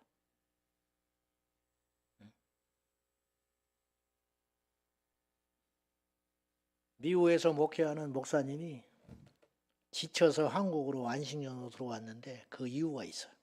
이 양반이 미국에서 목회를 잘했는데 그 교회의 장로님 한 분이 미국에 일찍 가서 교육 사업을 해가지고 돈을 많이 벌었어요. 목사님도 이제 노예 일도 해보시고 그래서 알지만은 그래 놓으니까 이제 노예에서 뭐 한다 그러면 교회 돈을 일체 안 쓰고 그거 쓰면 나중에 복잡해지는 거예요. 써도 안 되고 이 장로님이 일체 다 되는 거야. 난 목사님 막 기가 살죠. 뭐 교만할 건 아니지만 그리고 이제 모임에 가면 다른 목사님이 다 부러워하는 거야. 우리 교회도 그런 장로님 하나 있으면 좋겠다. 이게 사람이죠. 그렇게 이제 뭐 나쁜 일도 아니고 좋은 일도 아니야. 그냥 그런 거야. 그래가지고 그분 때문에 교회가 막 활기가 돌고 뭐 이렇게 막 뭐 모임한다 그러면 돈을 턱턱 내놓고 하니까 없는 것보다는 낫지. 그렇게 이제 교회가 이렇게 잘 든든히 서가요. 그분 때문에. 근데 어느 날 세상 만사가 그렇듯이 이분이 말기 암 환자가 돼버린 거예요. 어느 날 몸이 안 좋아서 병원에 갔더니 못 산대 얼마. 가지고 집에 딱 들어놓아 버렸어. 병원에서도 손을 못 댄대. 막 교인들이 얼마나 걱정 많고 마음이 아프겠어. 그렇게 충성하고 헌신하던 기둥 같은 장로님이 하나님이 이럴 수가 있는가 그런 생각이 들지. 목사님도 답답한 거예요. 그래서 기도도 하고. 그러니까 이제 교인들이 그렇게 사랑을 많이 받고 존경을 받았으니까 그분을 이제 수시로 가서 신방하고 기도해주고 울고 막 릴레이 금식을 하고 난리가 났어 교회가. 목사님도 역시 엎드려서 기도하고. 근데 간 교인들이 이상하게 시험을 들고 와요. 뭔 일인가 가면 예배를 드리러 가고 가면 신방을 가면 목사님도 그걸 느꼈는데 눈을 안 떠 이분이. 그리고 아멘도 안 하고 누워만 있는데 그 자세가 하나님이 살아계시면 나한테 왜 이런 병을 줘? 그렇게 딱 얼굴에 써 있어. 이해는 하지요. 근데 어느 날 목사님이 새벽 기도를 하는데 갑자기 무서운 생각이 들더라는 거예요. 우리 장로님이 지옥 갈까? 천국 갈까? 저대로 가면 문제가 심각하다는 거예요. 그래서 새벽 기도를 마치고 쫓아갔어요. 아침에. 아니 게 아니라 그때도 성령책도 없어 옆에. 건강할 때는 뭐 신방 쫓아다니고 뭐 할렐루야 하고 막 건축위원장하고 난리했던 분이 자기가 아프니까 딱 들어넣어가지고 원망과 어둠으로 확 사로잡혀가지고 신방할 때도 인사 한마디도 없고 아멘도 안 하고 눈도 안 뜨고 찬송 한마디도 안 하고 누워있는 거야. 하나님이 나한테 이럴 수 있냐 하고 있는 거예요. 목사님이 가셔서 성경책을 펴고 말씀을 전하고 찬송을 하고 기도를 하는데도 역시 인사도 안 하고 대꾸도 안 하고 그냥 이 악물고 누워있는 거예요. 지금 이대로 죽는다고. 목사님이 너무 답답하고 그 장로님이 걱정이 되고 이게 뭔가 싶어가지고 흔들어 깨웠어요. 장로님 저를 따라서 기도하시오. 안 해. 장로님 마음속에 예수 있습니까? 물어봤어. 말도 안 해. 대꾸도 안 하고 입 확 다물고 있어요. 예수 불러보세요. 예수 안 불러. 눈 좀 떠보세요. 눈 좀 안 떠. 아멘 해보시오. 안 해. 장로님 지금 죽으면 천국 가요? 지옥 가요? 장로님 마음에 예수 있어요? 없어요? 막 속이 타들어가서 예수 있냐고 예수 믿냐고 장로님 도대체 어떻게 한 거냐고 이제 사생 결단하는 거예요. 장 목사님도. 그때 눈을 뜨더라네 벌써 드디어.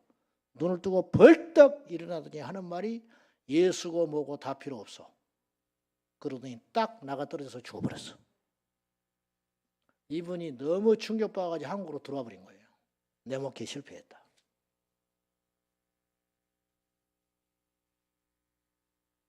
장로님이 그렇다면 교인들은 어떻게 했어? 우리나라에 구원받을 사람이 얼마나 될 것 같아요? 여러분은 진짜입니까? 가짜입니까? 왜 예수를 믿는데도 안 바뀌어요? 사상이 안 바뀌어. 생각이 안 바뀌어. 도대체 왜 그러냐 이 말이에요. 도대체가.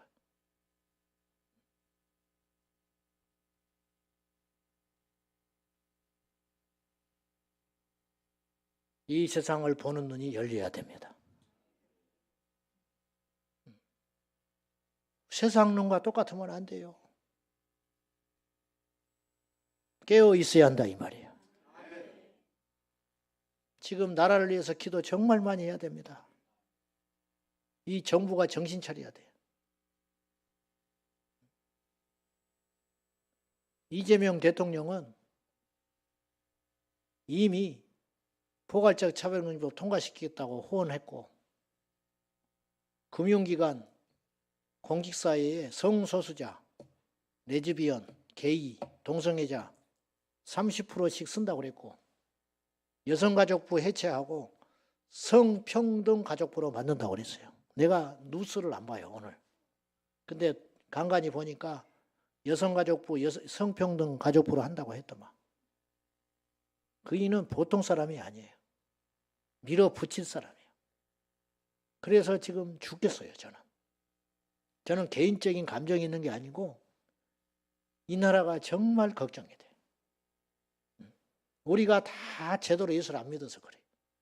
우리가 회개를 제대로 안 해서 그래요.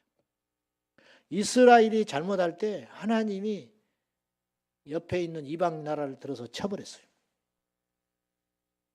회개하고 하나님께로 돌아오면 힘도 없고 별 볼 일 없을 때도 하나님께서 강하게 만들어줬어요. 그것을 우리는 따라가야 돼요.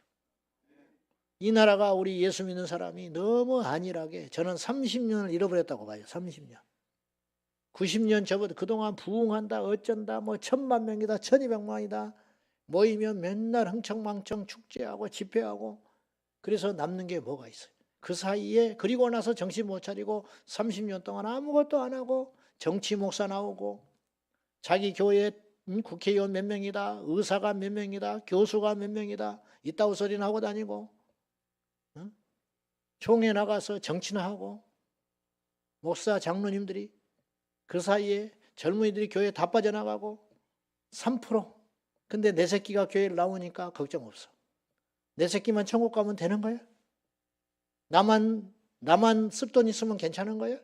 타이타닉 아시죠? 1500명이 2000명 가까이 탔는데 승객이 절대로 파손되지 않는 배라고 큰 소리 쳤는데 빙하를 만나가지고 구멍이 뚫려버렸는데 그 객실이 수백 개가 있었을 거 아니에요. 그 어마어마한 배가. 내 객실에 꼭대기에 있는 내 배에는 물이 안 들어오니까 괜찮은 거예요? 곧 있으면 죽어요. 나라가 없으면 교회도 없고, 교회도 없으면 나라도 없고, 우리가 다 끝나는 거예요. 예수 잘 믿어서 천국 가야 되는데 이 세상이 지금 어떻게 가고 있냐 이 말이죠. 자, PPT 한번 보여줘 보실래요? 저게 뭐냐면 연천에 이슬람 캠핑장이 들어온다고 허가냈는데 지금 한 이게 5년 전 사건이에요.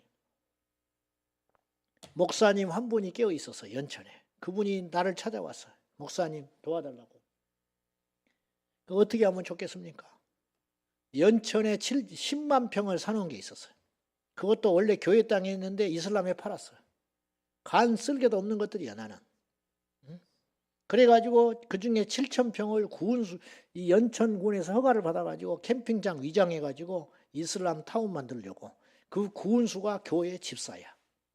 그러니까는 국회에서 포괄적 차별금지법 통과시키겠다고 하는 사람들이 장로고 집사고 권사한 사람이 수두룩해요.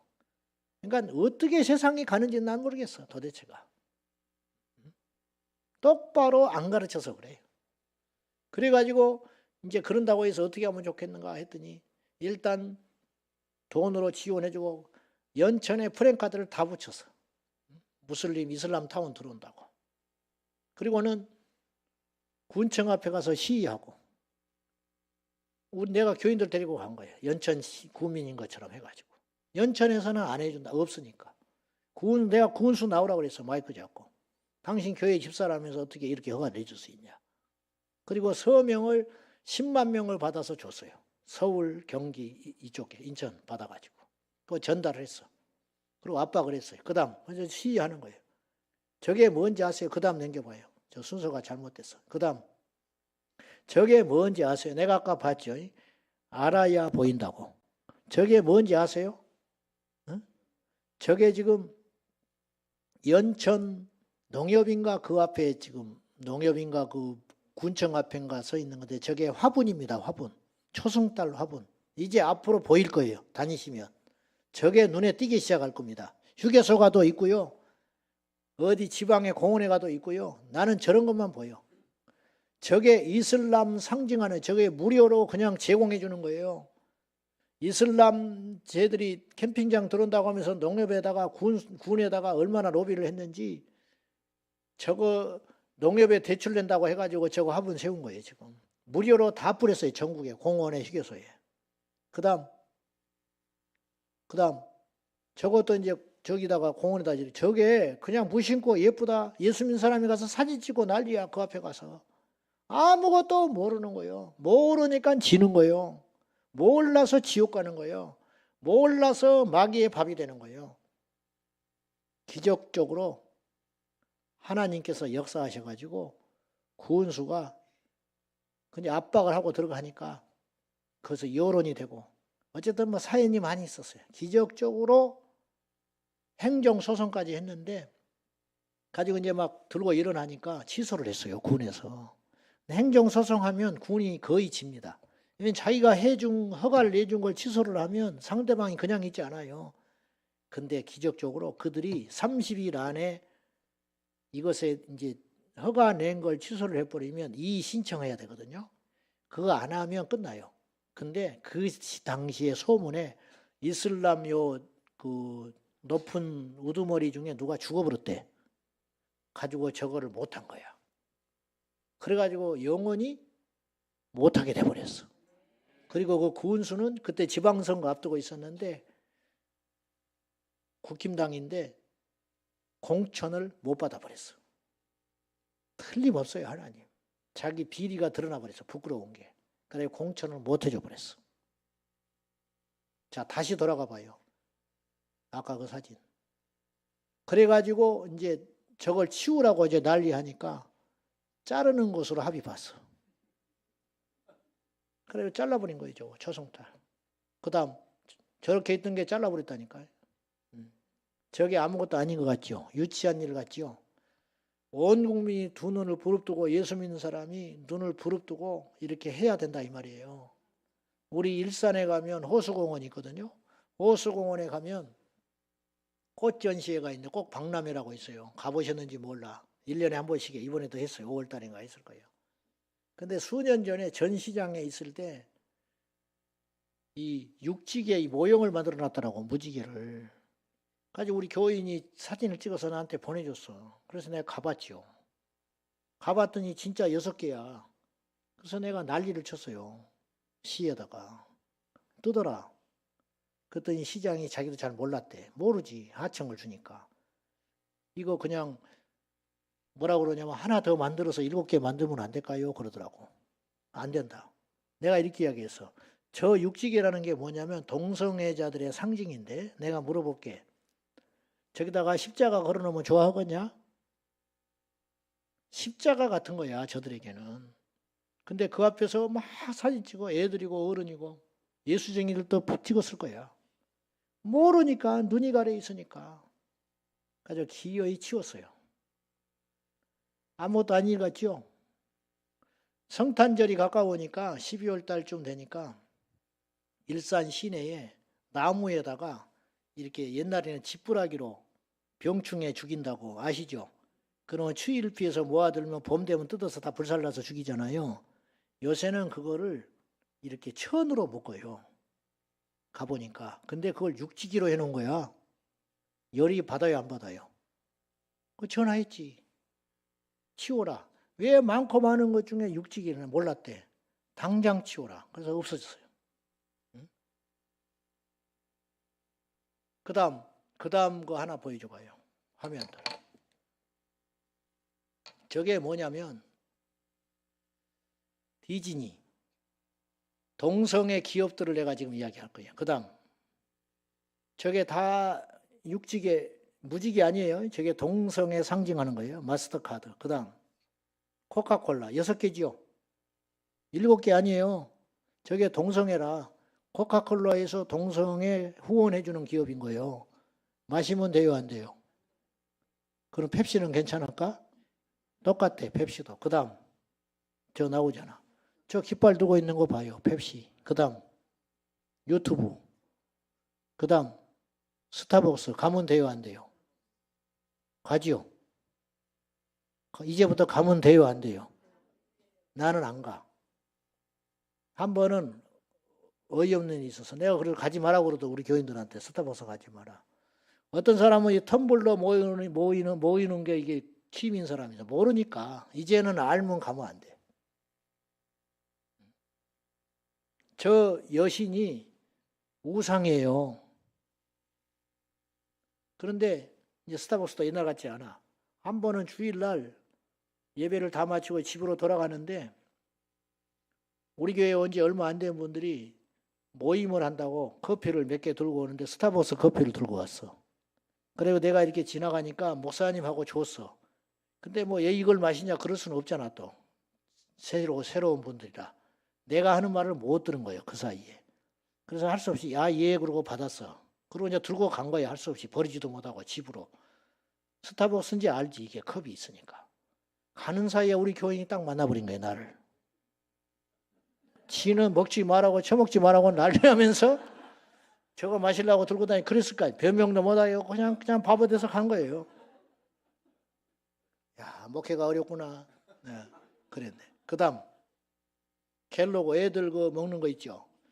저게 다 지금 육지계라고 동성애. 저 옷 벗고 있는 거 보시오. 그다음 이케아 코리아. 그다음 트위터. 그다음 맥도날드. 그다음 버거킹. 올해는 6월 14일 날 동성애 반대 집회 하거든요. 서울시의 앞에서. 나오셔야 돼, 안 나오셔야 돼? 말로만? 지금 정말 이중한 때가 됐어요. 옛날에는요, 그나마 거부권이 있었어요, 대통령이. 그래서 많이 도와준 거예요. 근데 보세요. 지금 누구 욕할 것도 없어. 윤석열이 때문에 문제인데, 총선 잘못돼가지고 거대 이제 의석수 뺏기지 193석 됐잖아요. 옛날에 그래도 130석이라도 받아놓으면 저 정도는 아니었는데 내가 미쳐버리겠어요. 그래 놓으니까 법사위라는 게 있어요. 정청래 씨가 법사위원장이잖아요.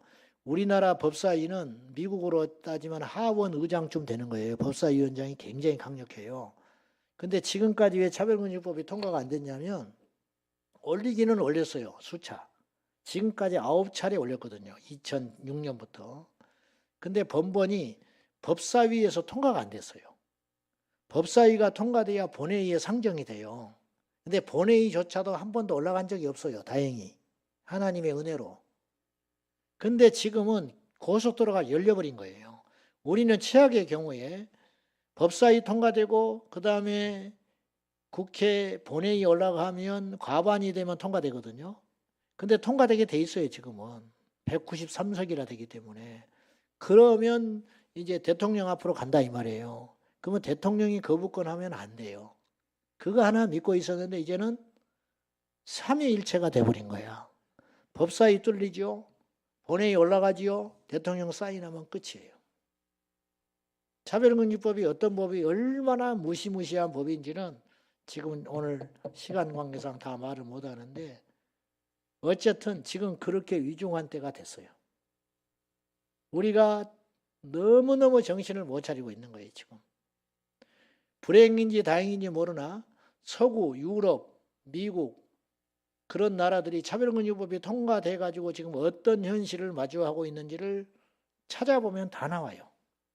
나는 이게 제정신은 아니라고 봐요. 왜냐하면 사람이라는 게 어느 나라가 무슨 법을 해가지고 문제가 생기고 그랬으면 안 해야 되잖아요. 상식적으로. 그래요, 안 그래요? 근데 한다는 거예요. 응? 어떤 장사꾼이 뭘 하다가 망해버렸으면 그걸 하면 돼요, 안 돼요? 그 가게에서 커피집을 했는데 한 명도 안 왔다는 거예요. 그러면 그 집에 권리금을 주고 들어가서 커피집을 차리면 돼요, 안 돼요? 안 되죠. 다른 거 해야지요. 근데 꼭 그 짓을 하고 있는 거지, 우리나라가. 이걸 죽기 살기로 포괄적 차별금지법을 하겠다는 거예요. 그걸 함으로 얼마나 엄청난 일이 지금 일어나고 있는데 경제적인 손실, 이게 단순히 동성애 문제가 아니에요. 고용, 경제, 정치, 법, 교육, 우리 애들이 학교에서 어떤 교육을 받고 있는지 아세요? 인천이 학생인권조례가 통과된 도시라는 거 아시죠? 인천 애들이 학교에서 무슨 교육 받고 있는지 아세요? 저는 이렇게 생각해요. 지금 학생인권조례가 통과된 지역, 경기 이쪽, 경기도, 서울, 인천 5년 사이에 3,000명의 아이가 임신을 했어요. 저는 이 추세로 가면 짧으면 5년, 길면 10년, 나는 예언가는 아니지만 뭘 예측을 하냐면 앞으로 중고등학교 학교 안에 자판기에 콘돔이 나올 수 있어요. 마귀는 무슨 짓을 하고 있냐면 죄를 문화로 둔갑을 시켜서 죄가 아닌 것처럼 만들고 있어요. 간통이 죄요 아니에요? 죄요 아니에요? 죄지요. 근데 법적으로는 죄 아니에요. 지금 우리나라는. 이거는 도덕적으로 죄거든요. 간음은. 근데 우리나라에서 간통하는 사람이 너무 많아지니까 이게 문화가 된 거예요. 문화. 바람을 너무 많이 피워. 전부 애인이 있어. 그래 놓으니까 옛날 구태의연, 다른 나라는 다 없앴다 이거예요. 이미. 그러니까 우리나라도 없애야 된다. 유림들이 반대하고 난리했는데도 불구하고 통과해가지고 간통죄가 없어졌어요. 차별금지법 통과시키는 것은 그보다 더한 일인데 왜 유림들이 가만히 있냐는 이해가 안 가. 머리 깎고 와서 국회 앞에 가서 데모해야 되는데 유림들이 가만히 있어. 옛날에 간통죄 폐지한다고 할 때 모시적삼 입고 갓 쓰고 와서 난리했거든요. 우리나라 망한다고. 근데 간통죄 없앤 거예요. 그러니까 죄가 아닌 거예요. 그걸로 인하여 우리나라 가정이 얼마나 더 많이 깨졌는지 아세요? 죄가 아니니까 대놓고 하고 다니는 거예요. 고발을 못해. 옛날에는 간통죄가 있었는데 없는 거예요. 눈앞에 대놓고 바람 피우고 다니는 거예요. 그 왜 그러냐? 죄가 아니기 때문에 없어진 게 아니고요. 옛날에 죄가 아니었는데 죄로 억지로 막 묶어놨던 게 아니고 너무 그런 현상이 많아지니까 죄가 아니게 돼버린다는 이게 문화라는 거예요. 죄가 많아지면 문화가 돼요. 문화가 되면 이게 돈벌이가 돼. 돈벌이가 되면 정치권들이 붙어요. 그리고 이것이 정치에서 자꾸만 시간이 흘러가면 법으로 만들어져요. 그게 이제 차별금지법이 되는 거예요. 동성애자들이 점차 많아지니까. 옛날에 동성애자 하면 사람 취급했겠어요? 지금은 대놓고 하고 다녀요. 백주 대낮에 서울시청 앞에서 발가벗고 다닌다고 창피한지도 모르고. 지금 이런 세상이 됐다고요. 대마초가 죄예요 아니에요? 그게 마약이거든요. 대마초. 그죠? 근데 태국은 죄가 아니에요. 미국은 각 주가 있죠. 각 주 중에 어떤 주는 대마초를 피워도 죄가 아닌 주가 있어요. 덴버 같은데, 콜로라도. 거기는 죄가 아니, 미국에서 제일 먼저 대마초를 허용한 주예요. 그래가지고 그 도시가 어떻게 됐는지 아세요? 노숙자가 얼마나 많아졌는지 아세요? 자살하는 사람이 얼마나 많은지 아세요? 다른 동네에서 덴버로 몰려드는 거야. 왜냐? 우리 동네에서 대마초 하면 감옥 가는데 덴버에 가서 대마초를 피우면 괜찮아. 그러니까 다른 주에서 그 대신 이제 세금을 엄청 걷죠. 그러니까 덴버가 부자가 된 거예요. 도시가, 시가 세금을 많이 걷으니까 그걸 보고 캘리포니아니 뭐 어쩌니 다른 데도 전부 대마초 합법화했어요. 미국이 수렁에 빠져가고 있는 거예요.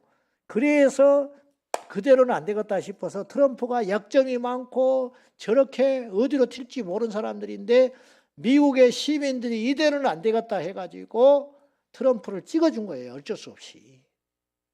우리나라도 마찬가지라는 거예요. 경제가 문제가 아니에요. 정신이 망가지면 끝장나는 거예요. 앞으로 보시라고 이제. 바닥에 쳐가지고 엄청나게 고통을 받고 그때서야 정신 차릴지 몰라. 근데 너무 많이 늦어버린 거예요. 그때는. 그래서 나온 책이 유럽에서 나온 책이 있어요. 프랑스의 죽음, 유럽의 자살. 이 책이 나온 거예요. 그들이 과거에 기독교 국가였어요.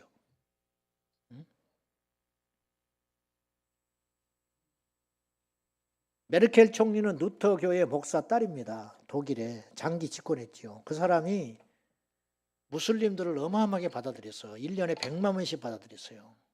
이민 정책. 급기야 자기는 실패했다고 선언했어요. 그러면 뭐해? 이미 와서 다 점령해버렸는데. 우리나라도 머지 않았어요. 정신 바로 차려야 됩니다. 우리나라에 간첩이 없겠어요? 안 잡는 거지. 잠자고 있는 거예요, 지금 국민들이. 그냥 이건 문화가 아닙니다. 여러분, 우리가 깨어 일어나서 이게 극우파가 아니에요. 지극히 지금 평범한 이야기를 하고 있는 거예요. 제가 억지가 아니잖아요. 뭐 없는 걸 막 내가 무슨 동성애자하고 제가 원한이 있습니까? 그게 아니에요. 간단한 게 아니에요, 절대로. 차별을 금지한다는 이유로 우리의 입을 막고 일례로 요 이야기만 하고 마칠게요. 네, 이런 얘기를 하려면 밤새까지 해도 끝이 없어. 목사님이 사무원을 하나 구해야 돼, 교회에. 알았죠? 구하게 된 거야. 근데 이력서를 보니까 신천지야. 쓸 수 있어요, 없어요? 미쳤지. 미쳤다고 써? 지금은 신천지가 몰래 와서 앉아 있어요. 차별금지법이 통과되면 숨길 것도 없어요. 그래서 이단이나 타종교들이 눈에 불을 켜고 차별금지법 통과시키라고 난리인 거예요. 왜 그런지 아세요? 이단 소리 듣기 싫어서. 이단을 이단이라고 말을 못해요. 이단이라고 하면 차별했다는 거야. 그래서 고소당해요. 불교 신자가 사무원으로 온다고 종교란에 불교라고 썼는데 지원을 해서 쓸 수 있겠어요? 미쳤어요? 그럼 안 썼죠. 안 썼더니 그 사람이 밖에 나가서 나는 정신교육교회 사무실에 가서 일을 하고 싶어 죽었는데 절에 다닌다는 이유로 거절당했다. 그래서 고발해요. 인권위에다가. 그러면 목사님은 그 이유를 설명을 해줘야 돼. 그리고 변호사를 붙여야 돼. 그리고 1년, 2년 시달리는 거예요. 그리고 벌금 때려. 무슨 벌금이냐? 이게 차별금지법에 나와 있어요. 제 말을 믿지 못하겠거든. 우리 교회 홈페이지에 오면 그 의원들이 발의한 법 그대로를 다운받아서 한글 파일로 내가 만들어놨어요. 거기에 보면 이런 내용이 나와요. 차별금지법이라는 게 뭐냐. 이들이 발의하려고 차별금지법이라고도 하고 이름을 각기 뭐 인권법이니 뭐 각 이름만 바꿔서 똑같이 올렸어요. 거기 보면 무슨 내용이 나오냐면 내가 목사님을 차별했어요. 근데 나는 차별하려고 한 게 아니에요. 예? 그잖아요? 예. 왜 안경을 쓰고 다니냐고. 어울리지 않게. 나는 그냥 한 소리야. 이물으니까. 근데 잠을 못 잤다네. 밤에 그 소리 듣고 충격을 받아가지고. 가가지고는 병원에 가서 치료를 받은 거예요. 가지고 강단에 서지도 못했어. 출근을 못해. 그 소리 듣고 충격받아가지고. 안경 썼다고. 여자가 뭘 그래. 그러면 그날로 끝나는 거예요. 차별금지법 통과되면. 여자들이 들고 일어나 버리는 거예요. 여성단체에서 고발하면 설교도 못해. 가지고 1000명, 10,000명이 집단 소송 들어오는 거예요. 근데 동성애를 죄라고 할 수 있겠어요? 동성애자들이 들고 일어나 버리는데? 그러면 이제 이 양반이 고발을 하네? 근데 알고 보니 그 법에 그렇게 딱 써 있어요. 배상금을 3천만 원 물어줘야 돼. 그리고 또 하나, 민사소송에 가면 어떤 일이 벌어지느냐? 병원 다녔잖아. 그리고 강단에 못 썼잖아. 한 달 동안 못 썼어. 계산을 해보니까 한 500만 원 피해 본 것 같아. 돈으로 계산해보니까, 변호사하고 의논을 해보니까. 그러면 그 법에 이렇게 써 있어요. 피해액의 2배에서 3배로 500만 원 이상으로 청구한다. 여러분, 가끔 우리는 이제 이런 거는 들어봤을 거예요. 누수나 이런데. 뭐 하는 경우 3년 이하의 징역과 뭐 3천만 원 이하의 벌금에 처한다. 이런 소리 들어봤죠. 이하여 다. 근데 차별금지법은 얼마나 큰 죄를 졌길래 2배에서 3배로 무조건 배상하되 최하액은 500만 원 이상으로 한다. 그렇게 써 있어요. 그러니까 상한선이 없어요. 그러니까 수십억도 청구할 수 있어. 그러면 제가 말하는 건 그런 일로 내가 한번 시달렸다고 칩시다. 그러면 강단에서 진리를 설교를 할 수 있겠냐 이 말이에요. 신천지를 이단이라고 못하는 거예요. 지금도 안상홍이가 하나님이라고 주장했잖아요. 부인을 장길자를 하나님 어머니라고. 나도 지금 메일로 하나 받은 게 있거든요. 내가 그 장길자가 둘째 부인이에요. 그때 이제 그 이야기를 했는데 그거를 어떤 사람이 딱 편집해 가지고 올렸어. 가지고 나한테 메일이 왔어. 하나님의 교회에서. 그건 내리라고. 그래서 내가 변호사한테 답을 하라고 그랬어. 그 말 듣고 내릴 수 없다. 근데 내가 올린 게 아니야. 어떤 사람이 내 설교를 편집해서 올린 거예요. 그래서 답변을 하기를 명예훼손은 아니다. 사실이니까. 둘째, 내가 올린 거 아니야. 정 내리려면 네가 그 사람한테 연락해서 내리라고 그래. 그랬더니 이제 지금 열흘이 지났는데 답변이 없어요. 이제 법적으로 나를 걸라고 준비를 하고 있는 건지 아니면 이건 안 되겠다 하고 포기를 했는지 둘 중에 하나예요. 근데 내가 그 메일을 받고 그 말 들었다고 냉큼 내리기가 싫은 거예요, 내가. 그래서 지금 이제 싸우고 있는, 나는 싸울 거예요, 이제. 옛날에 오래전에 어떤 우스운 일이 있었냐면은 안상홍이라는 사람이 뭐 냉면인가 먹고 나서 죽었어요. 그때 어떤 목사님이 라면 먹다가 죽었다고 그런 거야.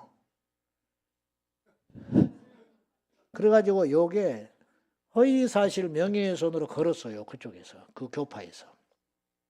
그래가지고 목사님이 졌어. 1심에서. 벌금 50만 원인가 내라고 그랬어. 50만 원이 문제가 아니라 이 양반이 끝까지 갔어요. 대법원까지. 다행히 대법원에 가서 이겼어. 이겨가지고 어떻게 얘기했냐. 라면이나 냉면이나 면은 똑같은 면이니까 괜찮다. 이렇게 된 거거든요. 그것이 간단한 일이 아니에요. 그게 몇 년 싸웠어요. 그리고 이겼으니까 그런 소리를 다른 사람이 해도 괜찮게 된 거예요. 우리나라는 이 법이 통과되면 소송 국가 됩니다. 소송 공화국 되는 거예요. 못 살아요. 목회를 못 해요. 그러니까 가뜩이나 우리나라는 고발하는 거 좋아하거든. 이런 사실을 아시고 여러분들 잘 직시하셔서 깨어 있으셔서 우리 주변에 우리 아이가 학교에서 손주가 가정통신문 같은 거 하나 오는 거 그것도 예사스럽게 보지 마시고 우리 애들이 학교에서 무슨 일을 당하고 있는지 무슨 교육을 받고 있는지 그걸 잘 살펴보셔서 깨어 있어서 이 나라를 지킬 수 있는 사람들은 예수 믿는 사람밖에 없다고 저는 믿습니다. 우리도 버거운데 지금 세상이 이렇게 흘러가고 있으니까 너희는 먼저 그의 나라와 의를 구하라.